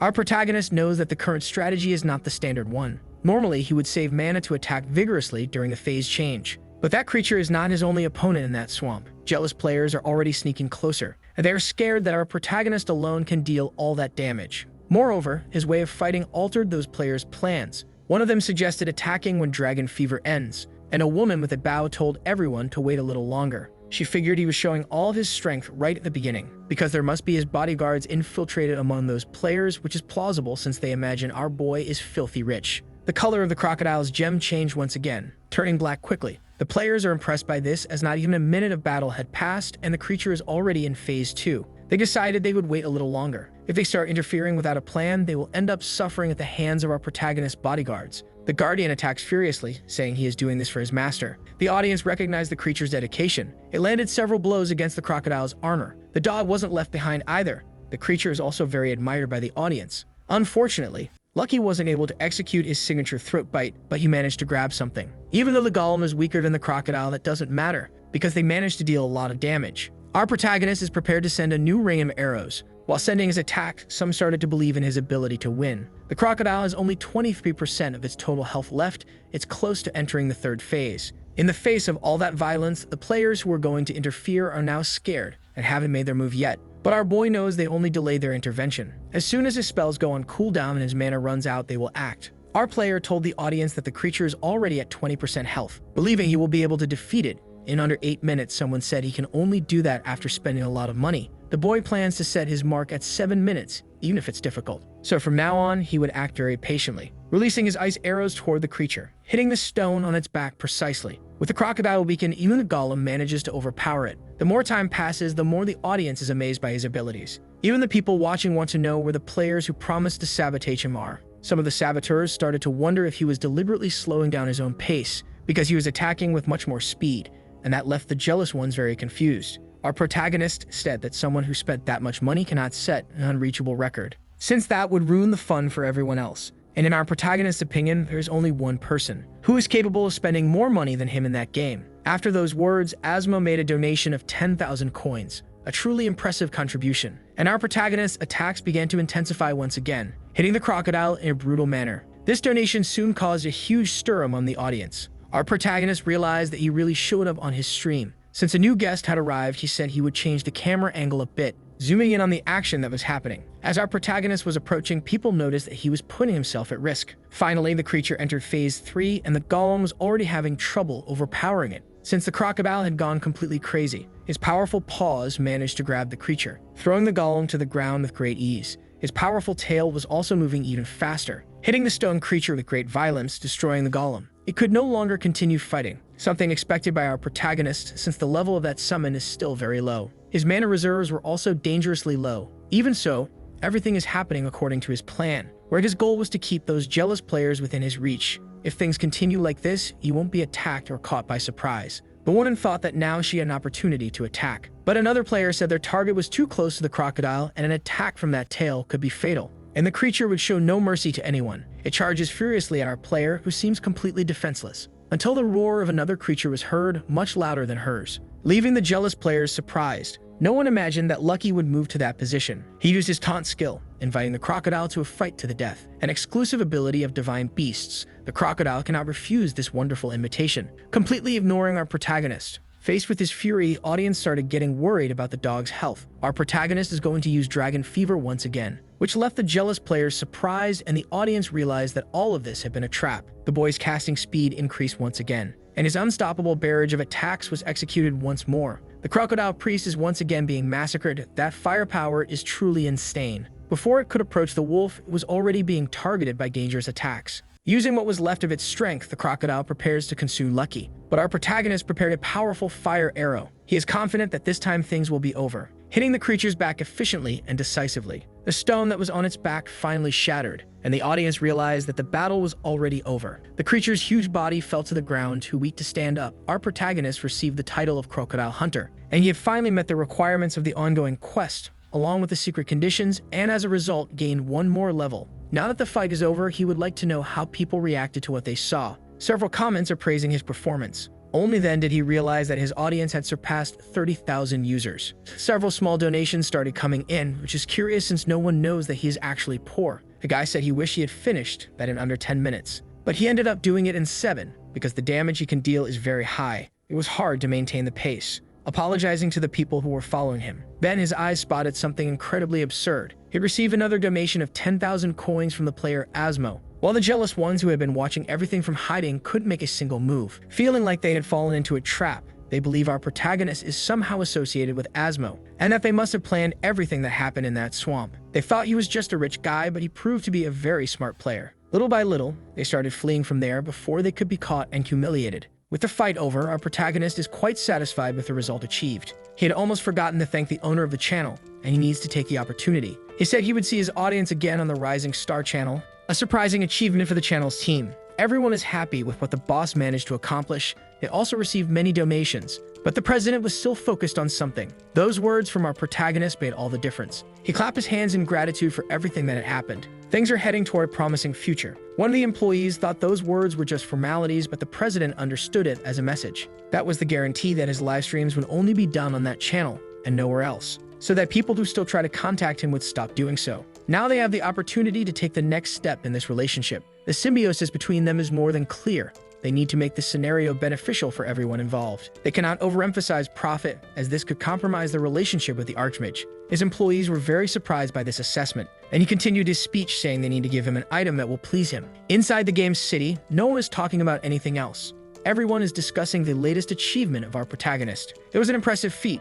Even Asmo himself watched what happened. Some players believe that he wouldn't be capable of anything if it weren't for the superpower provided by money. This was only possible because of his abundant resources, so his accomplishments are not that impressive. Anyone would do the same if they had money to spare, but unlike the others, our protagonist manages to put on a good show. While they were talking about our protagonist, someone said he was there. He had appeared in the city of Wiga. For some, it's the first time seeing him in person. His popularity had increased greatly. Players wanted to pet Lucky. This experience is so intense for our boy that he is struggling with his anxiety. It's a relief that everything happened according to his plan. A mistake could have been fatal, and the consequences would have been disastrous. He certainly believes he would have given up. As a crowd is forming around him, he felt he should go to them to give his greetings. He and his creatures bowed politely, expressing gratitude to those who watched his stream. Since other channels keep trying to contact him, he was about to firmly say something he had already decided. All the content he produces will be broadcast on the Rising Star channel. Those players were not interested in that statement, and our protagonist knows they didn't come there to hear something like that. That greeting specifically was directed at the company that has supported him, so that the president of the company continues to see our protagonist as a friendly person, There's nothing wrong with expressing gratitude to them. Changing the subject, he said he would share something very interesting with the other players. It was about the reward he would get in that place. The white staff of Wiga, a very rare item. Some people were impressed by that, and another player said he pronounced the name incorrectly. This staff easily exceeds the value of 30,000 coins, and there are not many legendary items like this for sale. He told the others that this item is the first of its kind, something no one had ever obtained before. This news made the players excited. Some want him to record the entire experience, and he said that everything would be streamed on the Rising Star channel. Emma is thinking about everything that happened and asked her assistant if he knows the people from that channel. The guy said that the president of the company was his classmate. The woman wants the guy to tell her more about the nature of this person. She believes that the only option is to get closer to him if they want to get more information about the mysterious Archmage. The guy believes that the knowledge he has about this person won't help at all, which left his boss very intrigued. Even in college, he was a different person. Emma asked if he was mentally challenged. The employee said that he had great potential for discovering new talents. Besides that, he was the first to support the Archmage when he was still anonymous. Trying to extract information from him won't work. She is sure that this player is directly connected to the main storyline, and she wants to have access to that information as well since the Archmage progresses however he wants. She wouldn't allow an anonymous person to steal all that without knowing what the main storyline means. The woman's phone started ringing. She answered immediately to talk to Merlin. She told him that she was talking about this same subject just a moment ago and that they needed to meet in person. In the city, the old man told our protagonist that he had managed to accomplish something impressive. Our boy tries to act modest, but the old man knows that defeating the crocodile alone is a challenging feat, an achievement that few are capable of. The system notified that our boy managed to fulfill the hidden condition, something that makes him even happier. Looking around, he noticed that Sakhalin was not there with them. The old man said that the girl entrusted everything to this player and returned to her home. Our protagonist wants to know what he needs to do now. The old man likes his enthusiasm, but he reminded him that there is still something he needs to give him. Even though he has an aged appearance, he is still the ruler of that city, and it's only natural that he has a reward to give. Our boy waits anxiously for the item. The old man put his hand inside his coat pocket. Holding the staff in his hands, he said that it expresses the gratitude of all the citizens in that place. The staff is ranked as legendary. It is extremely powerful and very few were ever produced. The boy already knows that the item has exaggerated attributes. He is anxious to receive it, and the old man extended the item toward the boy. This immediately left our protagonist frozen, quite confused about what was happening. His surprise comes from the fact that he was not expecting to receive just that. He was instantly confused, imagining he had misunderstood things, and he had already made a promise to the other players. The old man asked if he liked the gift that much. Trying to hide his disappointment, he told him to appreciate the gesture. Only then did the man say he had prepared something a bit more special, and the staff in his hands began to glow as if there were cracks in its structure. A light began to fill the entire place, and the white staff was finally revealed, an item used by Wiga himself in ancient times, an item that possesses mysterious powers. Besides formidable attack power and boosts to intelligence and mana, it increases magic attack and the damage of consecutive attacks, allowing the protagonist to cast an additional simultaneous spell beyond his limit. This effect proved to be truly interesting. A complete game modifier, perhaps the only one of its kind. The old man said he used it in his youth, and now the staff belongs to our protagonist, a sign that he is highly esteemed by the ruler of the city, receiving the title of one who gained Wiga's attention. Now he would like the young man to listen to the request he has to make. Overflowing with joy, he said he would do anything the city governor asked of him. But the boy is still very entertained by the extremely rare item he had received. Feeling relieved that he had misunderstood, he wasn't hallucinating. That will serve as an addition to his ability to cast 2 simultaneous spells. Now he can cast 3 at the same time. The first person to discover this in the game was Asno himself, but this modifier only appears on items above level 150, and our protagonist managed to get this blessing before even reaching level 50, imagining that his next video will surpass 1 million views. Looking at his canine companion, he said that they were really lucky, until an exclamation mark appeared above the wolf's head. And the same happened with the lizard man. A new quest appeared for each of them. Our protagonist went to the Forest of Giants, a dense forest full of colossal trees. One of the most challenging hunting grounds, and it's necessary to go through it to progress in the game. It's also called the Graduation Forest. Once he finishes his business there, he will need to say goodbye to that city. The next area is the Tunga Kingdom. Whenever the player changes areas, it becomes very difficult to return. This serves to keep the game balanced, preventing powerful users from causing chaos. Besides that, it's necessary to prepare very well before changing areas, because no one knows if they will be ambushed by other players in the future. Our protagonist is relieved that those quests appeared for his creatures now. Lucky is about to evolve, but he needs to defeat almost 6,000 high-level monsters. The lizard man also wants to increase his loyalty after hunting 5,555 creatures alongside his master. a truly impressive number that left our protagonist surprised by the amount of work. The monster trees are the most dangerous creatures in that forest. They can be up to 4 meters tall, and they can camouflage themselves very well in that environment. It's almost impossible to spot them. This makes things a bit complicated, because he also needs to defeat a large number of these creatures. Not to mention that he needs to continue with his recordings. The lizard man said there are many trees in this forest,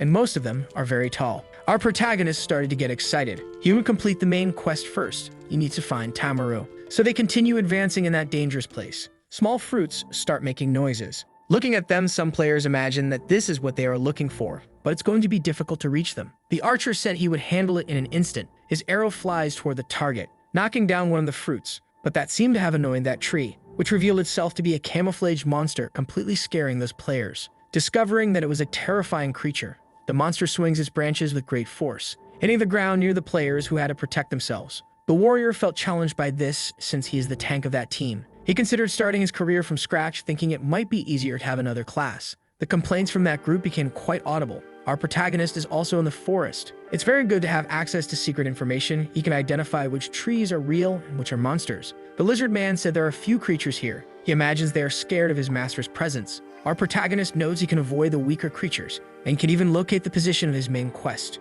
Someone behind a tree asked him to stop walking because they knew this was Midas. Our protagonist confirmed the identity. That person in front of him was Tamaru himself. He belongs to the elf tribe and came down from the tree to talk. He said he had heard the stories, and this is the person who gained Wiga's recognition. Our player said he's not that skilled, but the elf said that if he managed to find him, that's enough proof of his abilities, because he should have been attacked multiple times by the monsters hiding in that forest, but the player remains unharmed. Showing him a book, he said it was a gift from Lord Wiga, and handed it to our protagonist, who received a rare skill. He hopes it's something related to attack. Before he could check what it was, the elf asked him to follow, which surprised our protagonist. Following that man's path, he became increasingly isolated from his surroundings. Our protagonist knows that the title of one who walks the elf's path can only be earned later in the game. It is only given to those who walk the path that only elves can see. It increases intelligence by 15 points. These rewards are very good when accumulated, and the elf asked if he already knew about the monsters. Our protagonist knows they are hiding. The elf said they don't pretend to be trees. They are actually trees that transform into monsters due to an evil power.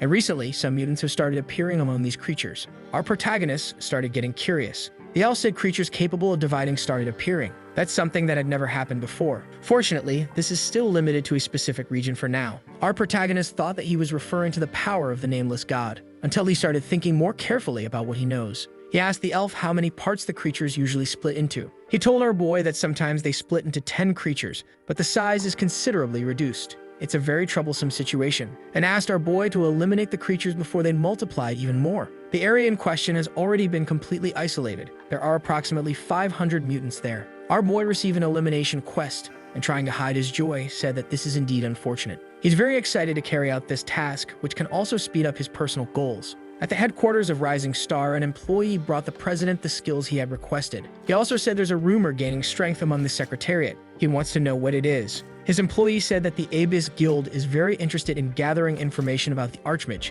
It made the president realize that our protagonist is even more talented than he had imagined. For a moment, his employee was worried, and the president's phone rang immediately. He answered Jack. It's been a while since they last spoke. As the call continued, the employee said he would give him some privacy. The person on the other end of the call wanted to know what kind of person our protagonist is. Before he could answer, he asked his employee not to leave the room yet. He knows Jack works for the Abyss Guild and that they are already watching our protagonist. After all, he is progressing in a very exotic way. He is not associated with any major guild. Our protagonist continues to be the topic of every discussion. The president said he cannot share personal information. The fact that he was contacted and not the player can only prove one thing, that they are the only connection other people can have with our protagonist, and he assumes that the boy doesn't intend to join anyone else, especially the major guilds. He's also not willing to lose this excellent contact. The employee wants to know what his boss is thinking of doing. He said to send a message to our protagonist, proposing an exclusivity contract for just 1 year, and that the profits would be redistributed with the protagonist receiving 90%. In the place where our protagonist plays, his friend is there who seems hungry. Noticing this, the boy offered to buy something for him. The starving guy was very happy and asked if they could eat something expensive. Handing his phone to him, he said his friend could choose whatever he wanted. But the guy, who was about to eat for free, didn't like being offered Chinese food, and then the protagonist's phone rang. He was very impressed by what he had read. His friend even got worried about his reaction, and the guy said he received news from his employer and needed to get into a capsule immediately. His friend got worried, imagining that our protagonist has a very demanding boss. Now he was inside the game world. He received more skill cards. But what was really impressive was the content of the message. He thought it was a way for them to pressure him into revealing the item he had received. He decided he would answer that call, since this staff had never been revealed to the public before, while hunting monsters that had never been shown to other players. Finally, his stream was happening. Messages from his audience started to appear, and our protagonist made his introduction. He said he was there to keep his promise, showing the white staff to all of them, and to show what it is capable of. He had also found some special monsters, one of which was already being attacked by Lucky. Our protagonist is very happy with everything that's happening, and one of those creatures started to show a different energy. Until now, the audience said it was just a common tree monster, but they were shocked to see it multiply. The boy said he wouldn't reply to the chat for a moment because he needed to focus on the battle. The fireball was already prepared in his hand, and in the other, an ice spell. And completely surprising his audience, he also prepared a lightning orb that immediately left his audience shocked. This shouldn't be possible at his level. Our protagonist said that the demonstration of that item was now concluded. Now he could end his stream. Since people only cared about the item reveal, this made his audience react to stop him from ending it. So our protagonist changed his mind, saying he would finish off the monsters that appeared, burning the first one while also electrocuting it. The creature could not withstand that attack. Then he asked his companions to watch the rear, since more creatures were revealing themselves. The lizard man and the wolf were ready for combat. A tree monster revealed itself once again, starting to divide in front of everyone watching. Our protagonist attacks the creature with all his elements, easily destroying all those monsters while continuing to receive donations. He is very happy with the current profit distribution. He understood it as an incentive from the company, and now they will continue engaged in content production. It didn't take long to defeat several creatures that had appeared, saying he would end the stream for the day. His audience wanted to keep watching, but repeating that over and over would soon become boring, so he would end it at the peak. He stated that more videos of his hunts would be broadcast on that channel, finally ending the stream for his followers. Someone was watching all of that on their tablet. It was the company president. He told his employee to inform our protagonist that he had done a good job. The employee had never seen an item like that or a monster like the one revealed. He asked if his boss was already expecting something like that. He was confident about it. That's why he changed the profit-sharing ratio. What confirmed his intuition was the Abyss Guild's interest in our protagonist, feeling confident that he made the right decision, because he found a talent that will shine like a star in the sky. Faced with the success of that stream, the employee doesn't know why it ended so quickly. The president said that it happened because Asmo didn't show up this time, imagining that our protagonist wouldn't continue if that person wasn't there. Now they need to start the work editing the raw material they have, because for the next year, they would have to share all the joys and sorrows that may arise. A huge explosion happened in the middle of that forest. People are commenting that the protagonist's stream was a success again, even if it was short. The lizard man continues working for his master, destroying the creatures with the power of his sword. The wolf is now working together with him, using the lizardman's shoulder as support, something that the creature did not entirely like. While Lucky jumps into battle, the lizardman became furious with his rival. Lucky once again performed his signature move of biting throats. Our protagonist was not far behind, using his elements to continue the attack. The community's reaction is in an uproar. Our protagonist is the main topic within the game, and he is determined to put an end to it. After everything that happened, he no longer regrets getting all that attention, since he never thought he would stay hidden for so long. The system said that the Guardian continues working alongside his master. His body was enveloped by great power. His loyalty had reached rank 7. Our protagonist needs to choose an ability. Before that could happen, he was surprised by a monster, forcing him to dodge the attack. The creatures were very numerous in that place, so the boy told Gold to stay focused on the fight. The lizard man received that order with great joy. Our boy needs to replenish his mana reserves, and the wolf charged forward furiously to attack, leaving his master quite pleased, who, once recharged, went back to electrocuting the monsters, while the wolf puts his jaws to work on those creatures, finally reaching a new level of power. The creature managed to evolve once again, and our protagonist reached level 50, a truly interesting milestone. The war dragon granted him a new opportunity, and this time its image appeared before the protagonist. The figure of the dragon had appeared in an imposing manner. Our protagonist is looking at it with great interest. It is the first time he managed to get 3 cards in a row. It's time to choose the lizardman's ability, who was happy to have been prioritized over the dog. The lizardman's skill cards started appearing as well, leaving our protagonist even more impressed, because that guardian of his also has very interesting luck. The boy's eyes were soon fixed on that single golden card. This legendary rank skill must be good. Gigantification allows defense and attack to increase as the body size grows. Used by the best tanks in the game, surely the lizardman must be the only guardian capable of using this. But our protagonist knows his guardian is special. The higher his loyalty, the greater the benefits. And he is the only player who knows these secrets. The others do not know how loyalty works. If he were to share this information through a video, he would certainly be very successful. The wolf is also eager for the progress he will receive. Now honestly, the artist really messed up the wolf's appearance. It looks terrible. So it's time to choose Lucky's skill. Our protagonist started staring at the system window, and several cards appeared before them. It didn't take long for him to identify a very good ability. The Call of Battle, which when executed increases the stats of all allies. Also known as the War Howl, its first appearance was during the Guild War, an excellent ability for the battlefield. It was used by a divine beast during the conflict. In the midst of that huge conflict, the ability was activated, boosting the power of all its allies, which resulted in a crushing victory. Now the canine friendship of our protagonist can do the same. Things are progressing smoothly, and he is waiting for a legendary card for himself as well. The War Dragon's book is open before him. Our protagonist is confident he will receive something good, but his luck had already run out. Among all those cards, only one seemed to stand out. It's the Fire Steps. Now he can leave a trail of flames wherever he steps. At first, he didn't consider this ability bad. In fact, it's actually very good if you think that everything his feet touch will catch fire. If he needs to flee from dangerous monsters, he will leave behind a trail of flames that could be dangerous for them. The downside is that this will consume the protagonist's mana, so it's not an ability well regarded by all players. Currently, our protagonist consumes a lot of mana, so this ability will not be very useful. He needs an ability that helps him recover mana and considered buying something at the auction. Looking to the side, he saw that Tamaru had arrived. Perhaps he came because of the quest's completion. Our protagonist patiently waits to be praised, and that's exactly what happened. The elf was grateful that he managed to defeat all the monsters. Our protagonist said it was no big deal, and Tamaru continued praising, saying the boy possesses great humility. He turned around to fetch something he had brought. That is the reward for our hero, who received another card from him. Seeing that his ranking was unique, he became anxious to see what awaited him. But remembering what had happened moments ago, he began to lower his expectations. He cannot see the contents of the cards until he chooses them. It is completely random, and this game has countless abilities. Finally, he decided to open the book, and several cards appeared before him once again. His face was soon filled with surprise upon seeing what had appeared. An ability that allows the user to recover mana after using a spell as long as they stay still. Now he can continue attacking the way he has been without worrying so much. Unable to hide how happy he was with this achievement, he is already eager to know what his next task is, because with those improvements, he will crush any challenge. They all said he managed to investigate that place better while our protagonist was dealing with the monsters. He already expected the man to ask him to take down some high-level boss creature. But contrary to what he was expecting, the elf said that the bill tree was in terrible condition. It became a monster due to the influence of that unknown power. This is an extremely huge tree, even by the standards of that place, being symbolic for the entire region, as it stands out in the middle of the forest. Having to defeat a creature of that size will be very difficult. Being only level 50, our protagonist doesn't know if he will be able to do it. And that was exactly the request the elf made to him to defeat that dreadful creature. While the system recognizes the new quests, our protagonist is devastated about his near future. All that was left for him was to walk through the forest toward the creature. The system had already accepted the quest, but our player needs to be at level 70 to execute it. As a reward, he will receive a legendary card. He already knows that the main scenario won't be easy and would never have gotten this far if it weren't for his unusual skills.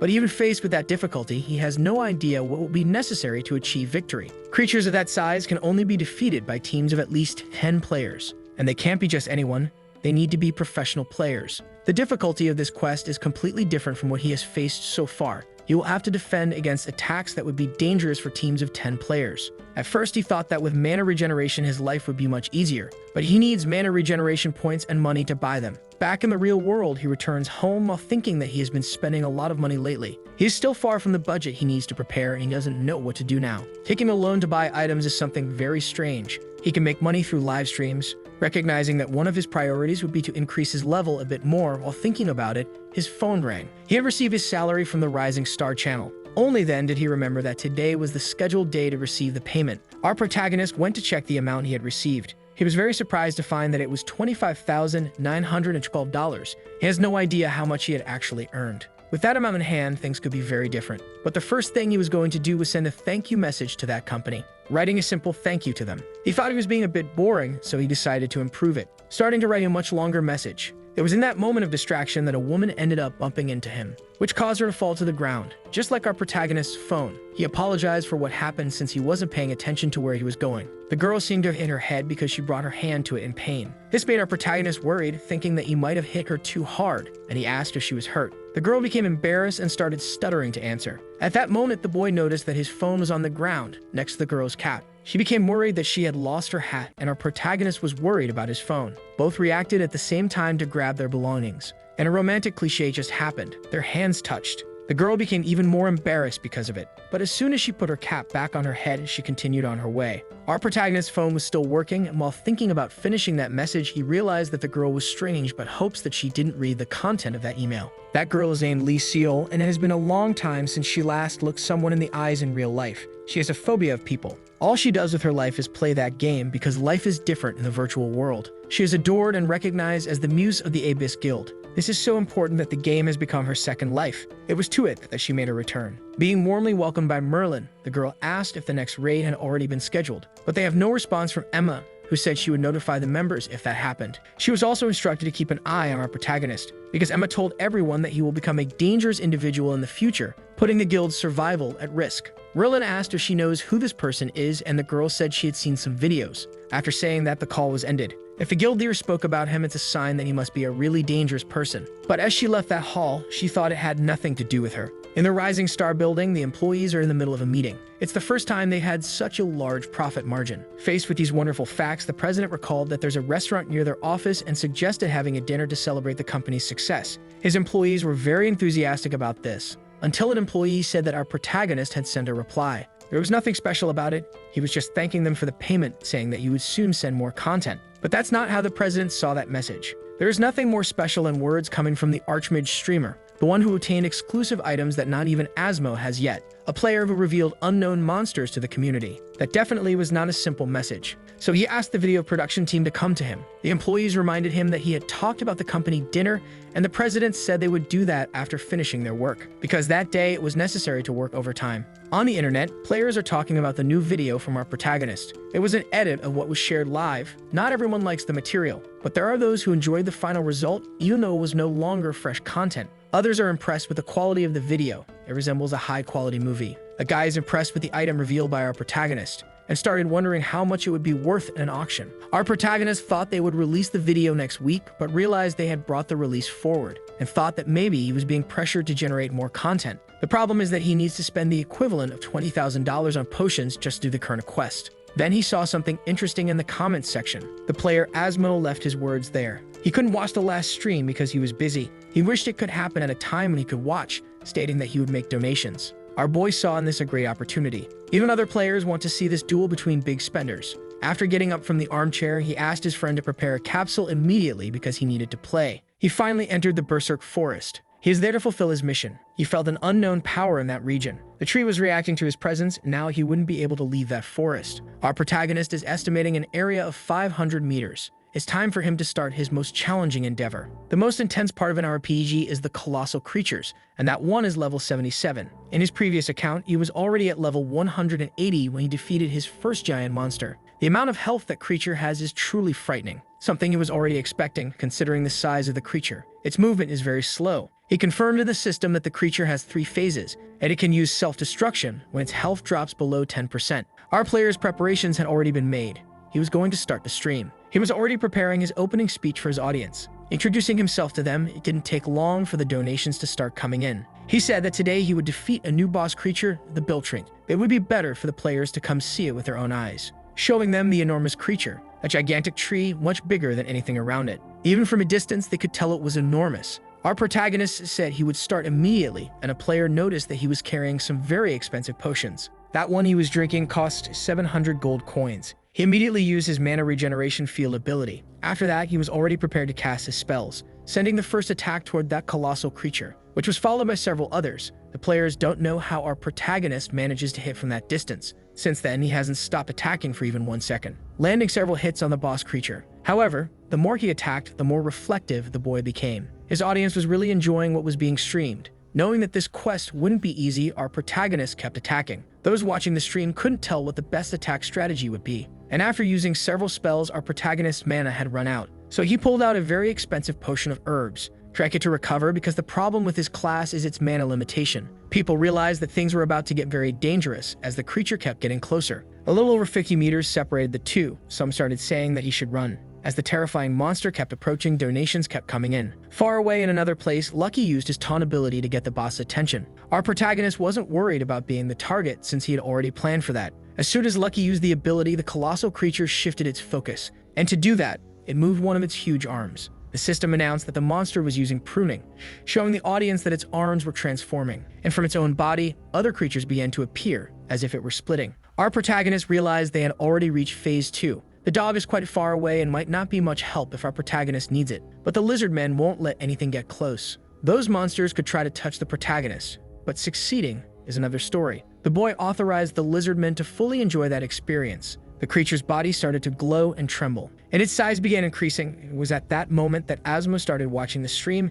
making a generous donation. After growing, the lizard man was ready to fulfill his task. Asmo didn't know that guardians could use abilities, being impressed by the lizard man's power. While our protagonist watches everything patiently, some players never imagined Asmo would actually tune in. They assume Asmo likes our protagonist, who is about to fire an ice spear, sending several attacks toward the creature. It didn't take long for its health to be heavily compromised. Everything was happening according to plan, and he thought that maybe it was time to speed things up a bit. Asmo made another large donation, leaving the protagonist's audience impressed. It was at that moment that the boy called for Lucky. He asked him to return to his master. The dog understood the order given. While he made his way back, people started wondering why he called Lucky back. The giant creature watches this with interest. Things are getting increasingly dangerous. The lizardman said he would continue protecting his master. Asmo said that the protagonist's guardian talks too much, and because of that, he made another donation. Indeed said the protagonist, his guardian likes to chat, and not just that. The creature finally reached their position. The creature's proximity made his audience worried since he could be defeated with just one attack. Our protagonist opened his inventory. He said he would finish that battle using an axe, which surprised everyone. That could be very brave or very foolish.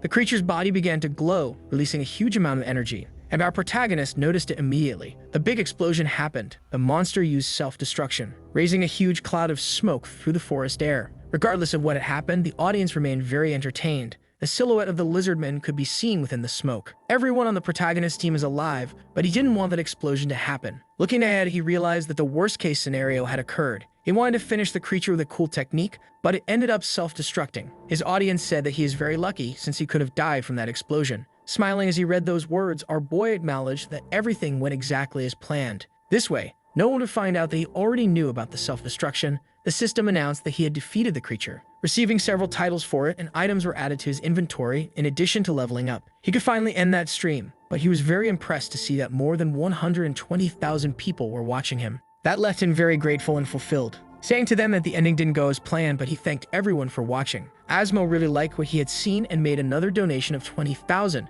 Sitting on the floor, Merlin said that things are becoming more and more problematic. Emmett disagreed with him because she believes things are getting easier for them. Those words left Merlin thoughtful. The woman said that it's no longer necessary to spend money on bounties, much less put a price on the protagonist's head, because his actions have already turned him into a trophy for the community, capable of instantly granting fame to anyone who could hunt him down. And every time he streams, he also exposes his own weaknesses. His firepower is impressive, but his mana is low. The ability he used to regenerate mana isn't effective when fighting against players, because he needs to stay still. And he's also not under the protection of any guild. Playing the game while being as famous as he is won't be easy from now on. All they need to do is wait for an opportunity to gather clues about the main scenario. Merlin said he would prepare his guild members because he realized that our protagonist relies on level restrictions in some areas, but they could create new characters just to be able to attack him. The woman liked this idea. With the power and money they have, creating new powerful characters is possible. Inside the forest, the lizardman said that his master is incredible, and Lucky seemed to agree with him.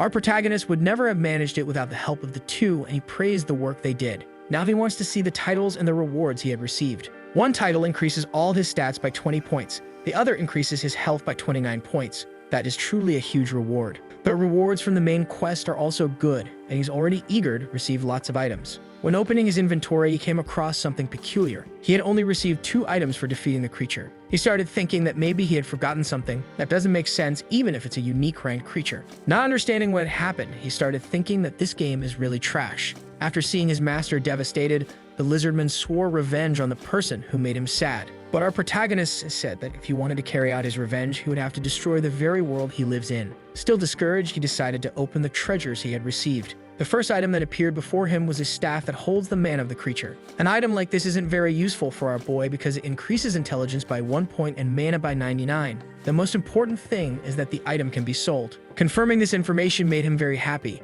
because he was going to turn that item into fried chicken in the real world. But he quickly reconsidered that idea because that staff greatly accelerated his mana regeneration. Only then did he realize that the item is actually quite interesting. While he was impressed, the elf approached our protagonist. who was very surprised by his presence. Looking at the destroyed forest, the elf revealed that he didn't imagine he would be able to defeat that creature. Storing his item, our protagonist calmed down because he needed to finish the main quest. And there was something even more important as well. The reward would be something legendary, and he told the elf that he had simply done what was necessary. But he invested a lot to make that possible, and he's eager to receive his reward. However, something unexpected began to happen. The power of the nameless god managed to ambush our protagonist. That scene left the elf very worried. The wolf and the lizard man were also alarmed. The player realized that this pressure was very intense. It's strange that no warning from the game had appeared. His defenses were significantly reduced, and he would enter a state where he couldn't use abilities, with his health being drained. Unable to react, he started thinking if he would die like this, until the golden light appeared before his eyes.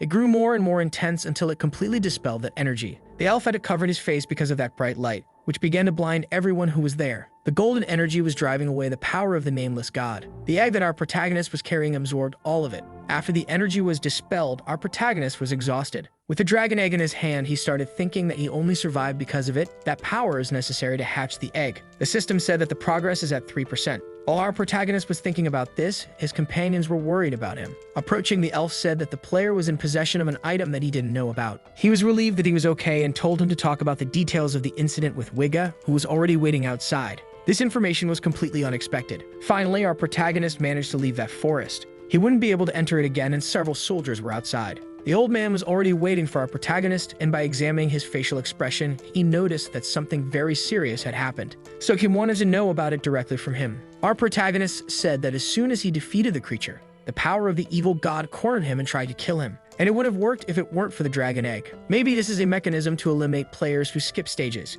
The old man received a letter from the kingdom of Tunga. Similar things happened there too. Appearance of mutant monsters never seen before, as well as the power of the nameless god that began ambushing people. Everyone who tried to confront this power ended up dying. The only one who survived so far is the protagonist. He thought that the old man would task him with an investigation. Indeed, that's exactly what he was going to ask. He showed him a golden book saying that upon arriving in Tunga, someone would be looking for the young man, who finally received the legendary ability for completing the quest and can now change cities. The old man said he would hear more details from that other person. Our player needs to meet the person who wrote the letter in the kingdom of Tunga. After completing this mission, he will be able to enter a restricted area. But going to that other kingdom wouldn't be his priority now. He wants to first analyze the items he had received, finally opening the second treasure he got for defeating that creature. The first item he received was a staff capable of greatly aiding his mana recovery, which is very surprising given its intensity. This could solve his mana exhaustion problem. Using telekinesis, it won't be hard to swap items when necessary. Not to mention that even though it's a unique ranked item,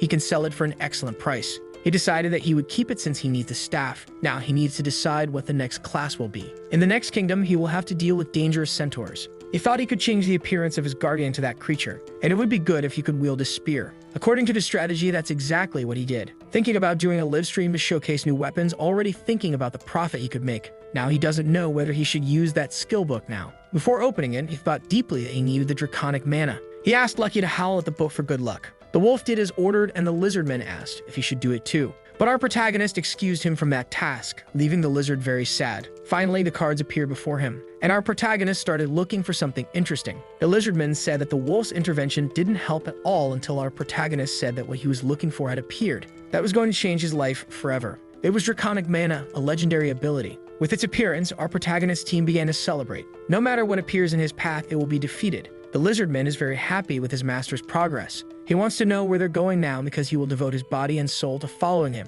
Only then did the boy say that they are not going hunting now. In the next kingdom, they will encounter level 100 players, so he can't get there while being level 50. He needs to take advantage of this region as much as possible. Once in the real world, he's drinking his energy drink, recognizing that he spent the last few days leveling up. He was also learning how to use his abilities together. To become more and more efficient, now it's hard for him to even run out of mana. Until he heard someone saying they got insider information about a special route. All the guilds have gathered to put a bounty on the Archmage's head. But this rumor doesn't even bother our protagonist. His friend said he's telling the truth, and whoever manages to defeat the Archmage on video will receive $100,000. The size of that bounty made our boy almost spit out the drink he hadn't even swallowed yet. His friends kept saying that this is only happening because the Archmage provoked those guilds. Walking down the street, our protagonist wanted to know who started spreading that lie, and he became very angry thinking it could have been his friend. Before entering the store, his phone rang. He put his hand in his pocket to see who was trying to call him, seeing that it was Tu's number, his brother. Answering the call, he asked what it was about after saying that he was eating well. The two talk in a friendly manner, and our protagonist realized it had been a while since he last spent time with his family. Since he received his payment, he told his brother to buy something for his daughter, assuring him that the money he earns is legitimate. He also confirmed that he would return home early. After that, the call was ended. He was already feeling much better. False rumors would soon be forgotten. While he was distracted, he bumped into a woman. Thinking that this happened again in such a short period of time, he thought his luck had reached its limit. His phone had also fallen, and this time, it landed screen down. He immediately thought it might have broken. Worried about what happened, he began inspecting his phone immediately. This time, his phone had indeed broken. The woman who bumped into him started apologizing, saying she was in a big hurry. It was only then that he noticed familiarity in those eyes, and the same was felt by the woman. They had already bumped into each other on another occasion. He told all of this to his friend, who made fun of him. Since the girl recognized the fault, she said she would compensate him. But bumping into the same person twice is a huge coincidence. For our protagonist, it was just bad luck, and his friend said he understands nothing about romance. Changing the subject, he said he had more information about the Archmage and the guilds. It seems that soon they will face each other, but our protagonist knows this is a lie. His friend continues, saying that the Archmage is leveling up in the giant forest to prepare for battle. Only then did our protagonist ask where he gets this bizarre information, and he said it's from a game community. Since he was no longer interested in that subject, he asked him to prepare a capsule. But his friend was upset because it was the protagonist who had asked about it. After thinking about it, our protagonist doesn't understand those who believe in senseless rumors, and that lie even reached the company that makes his videos. The president seemed to really enjoy it. His employee asked if it wasn't just a rumor, but the president assured him that it would soon become the truth, since the Archmage has no interest in maintaining a friendly relationship with the guilds. He probably wants things to remain hostile. The employee doesn't believe he actually wants that kind of situation. Opening his computer, the president started musing about the number of views they could get with it. His employee realized it would be something huge. The Archmage is still a very hot topic, and he grew way too fast. As soon as he arrives in Tunga, the conflict will begin, and they are also involved in this situation, and they must help the protagonist with it. His employee thought he was going to use the wonderful tool of bribery and no longer knows if our protagonist will use the gifts they give. Maybe it means nothing, and the president wrote something to be sent to him. Seeing that list of abilities, the employee was impressed,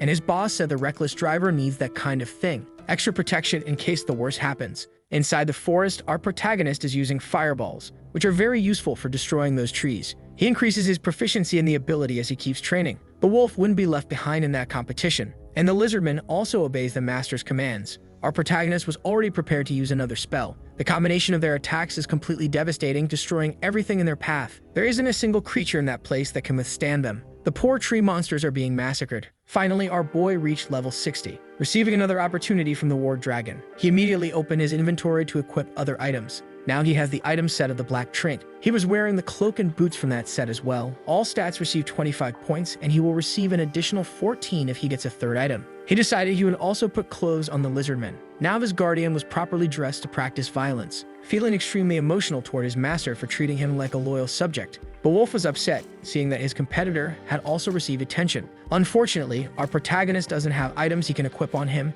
His money is tight. He apologized for that, leaving the wolf sad, while the lizardman is probably living the happiest day of his life. Now he needs to use the blessing of the War Dragon, and several cards appeared before him. Our protagonist hoped he would receive something legendary, finding something very interesting: recycling, which allows him to recover his health by spending mana, and recover mana when taking damage. In summary, when one of these attributes decreases, the other increases. Something to prolong his lifespan in a dangerous situation would be better achieved by using potions. Thinking about possible strategies, he realized he needed better defense. The lightning defense was already too weak. Since his mana now regenerates too quickly, he remembered the mana shield ability. Once the shield is created, it will consume mana every time he takes damage. If combined with the abilities he currently has, it will provide constant health recovery. The problem is that he doesn't want to spend 15,000 to buy this skill card right now. Logging out of the game, he told his companion that they would stop there for the day. But it didn't take long for him to return to the forest. Our boy couldn't hide that he was out of breath. He had managed to acquire the Mana Shield ability, all thanks to the head of the Rising Star channel, which made our protagonist extremely happy.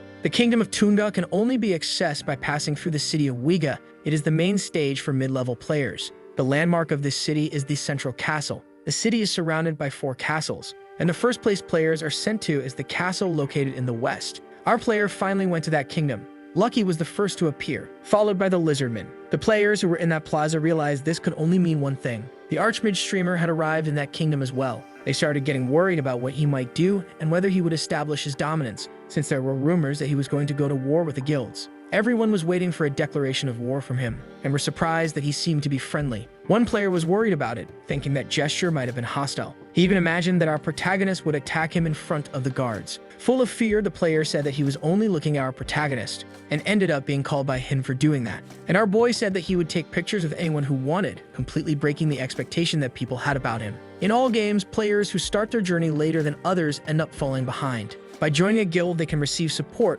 especially if it's a big one. That's why our protagonist gained the interest of all of them, besides becoming a big topic among the players. His journey is showing everyone that there are other options, and now he had finally arrived in that city. Everyone was expecting him to start a war because of the rumors being spread. But he was there in the plaza taking pictures with other players, who also wanted to take pictures with the lizardman. That player never thought you would be so close to one, and Gold said that he is a guardian, not a lizardman. The player asked about the material he was using, and the guardian said it is a symbol of his loyalty, received from his master. They were impressed with the companions of our player, and started getting impressed with the game and its details. Even so, things were going as planned. He hoped that the rumors would end after this, because what matters most to him are the missions associated with the main scenario. Some people inside a building were saying that our protagonist is a problem. They didn't expect him to start taking pictures as soon as he arrived, and a warrior said he must enjoy getting attention. But they are interested in what they will do with him. They need to act before he becomes the target of others. It's time for them to try to teach our protagonist a lesson. At the end of the day, he headed to one of the city gates.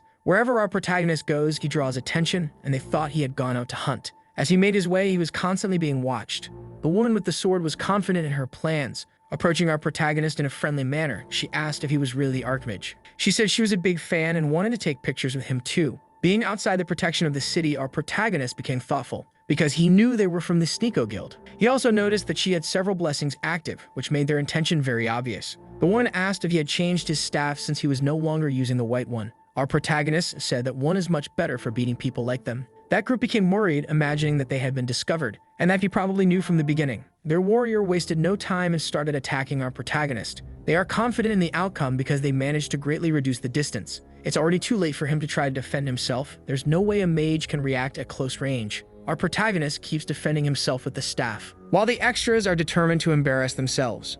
The woman's blade is glowing intensely. She and the warrior keep pressuring our protagonist, but they don't achieve the desired result, becoming extremely worried. They also didn't feel any resistance from our protagonist, who seems very relaxed, until they heard the scream of their companion. The guardian and the divine beast weren't wasting any time. The backup they had hidden had already been eliminated. Our protagonist found the surprise of his attackers strange, showing them his mana shield. That was a good opportunity to start a live stream, and that's exactly what our protagonist did. He knows his audience is eager for his first stream in that city, and he said he encountered some problems. Since many people tried to ambush him, he decided he would change his strategy, and now he had become a tank, even though he was a mage, if those people were capable of defeating him. Our protagonist stated that he would invest 100,000 into their guild if they managed to defeat him, asking everyone to attack him. His class should be weak in this type of fight, and his attackers knew that. Even our protagonist knew that's how it should be. That's why it was easy to predict they would try to close the distance, and if he used the Guardian and the Wolf, the battle would become chaotic. There's a small chance his companions could be defeated.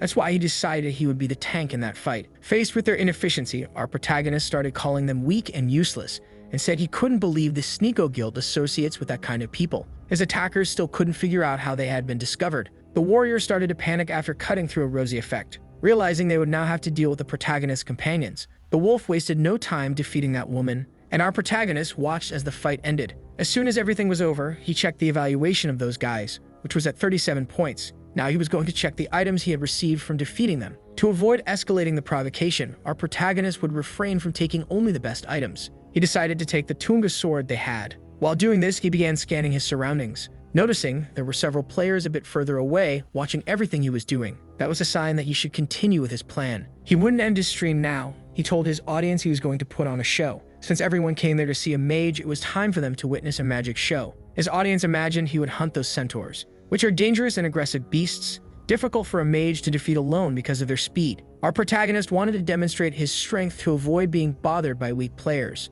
as the centaur charged furiously toward him. Fully focused, our protagonist had a lightning spell prepared in his hand, managing to fire it directly at the creature. That first attack was soon followed by fire arrows, and by fireballs as well. All attacks hit the target, which was easily defeated by our protagonist, leaving his audience surprised since the monster didn't even have a chance to get close. The other centaurs in the area began to grow thoughtful, and our protagonist was ready to continue the show, this time using 2 spells at once. As he kept defeating the creatures, someone said that not even Asmo was that good in his time. The players watching didn't understand. They didn't know the protagonist was that powerful, because he defeated 90 creatures and didn't use a single potion to recover his mana. And even after all that work, he was still fully capable of fighting. Finally defeating the last monster in that region, the system said he could now summon the centaur as his guardian, a plan he had already been thinking of. So he made sure to say goodbye to his audience, thanking them for watching. As he ended the stream, he thought that he didn't even show all this power to them. Now he asked his guardian to come closer. He was going to turn the centaur into his new guardian. A golden glow completely enveloped the creature's body.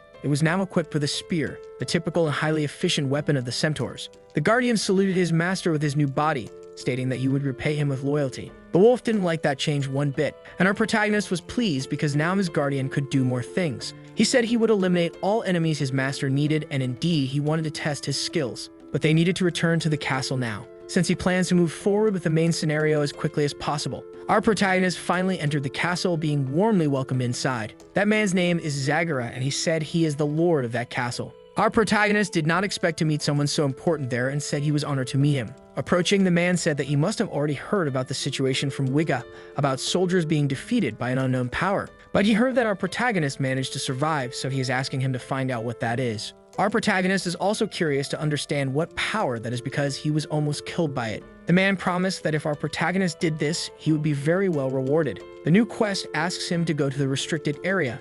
As a reward, he will receive a legendary card, and if he doesn't die, he will get additional benefits. Our protagonist saw that this other reward is really interesting. It's a master-level skill book, allowing him to level up his skill he already possesses. This way, he doesn't need to use the skill to improve it. It's a way to skip the grind. Our player hasn't died so far, and he doesn't intend to start that experience during this mission. In the real world, a plane is heading toward Miami Airport. A woman is sitting by the window. She doesn't like being called to this kind of face-to-face meeting. She started thinking that this must be part of a new strategy, until she received a message from our protagonist because he wanted to talk about the phone she had broken. She was very startled remembering that incident, but I'm impressed that she's using her phone inside the plane. Our protagonist said that he already repaired his phone and that no compensation was necessary. She started feeling bad about it and remembered that they live in the same neighborhood. She thought about sending him money, but also didn't know how much the repair had cost. One thing she is sure of, she can't keep avoiding people forever. She said that this made her feel guilty, and she would compensate him anyway. That mirrored building is the headquarters of the Abyss Guild. In a meeting room, several players are gathered.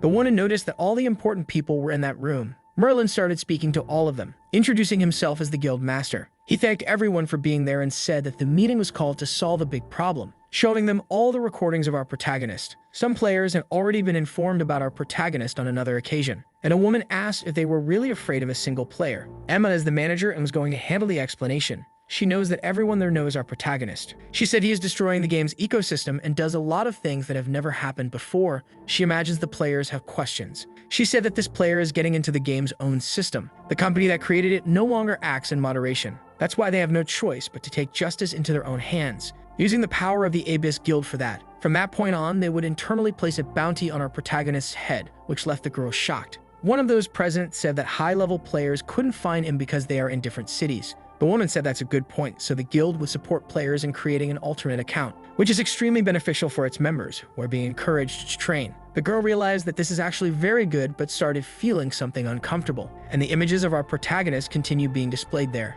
Inside the game, he is heading toward his mission. Coming across a large barrier, his guardian said he senses danger in that place, and our protagonist knows that the entire area was sealed, making it an excellent training ground because he won't be interrupted by other players. He and his companions entered that spatial rift. His vision was immediately restricted. He also wasn't able to hear very well on the other side. Defeating monsters under these conditions would be challenging. The difficulty of the main scenario is truly overwhelming. It would be almost impossible to complete it alone if it weren't for the skills he possesses. The Guardian said that enemies were approaching, and our protagonist said he would like to witness his Guardian's new abilities. They started attacking those creatures. The zombie centaurs were being completely annihilated, and our player kept giving commands to his companions. Lucky had already found his target, and our player took the opportunity to cast spells. Meanwhile, the Guardian charged toward the enemy, saying that he does all this for his master. He managed to lock his spear onto the centaur enemy. The item he was carrying can absorb the target's health, and our protagonist used dragon eyes to lock his gaze onto the enemy, making it almost impossible for him to miss his attacks,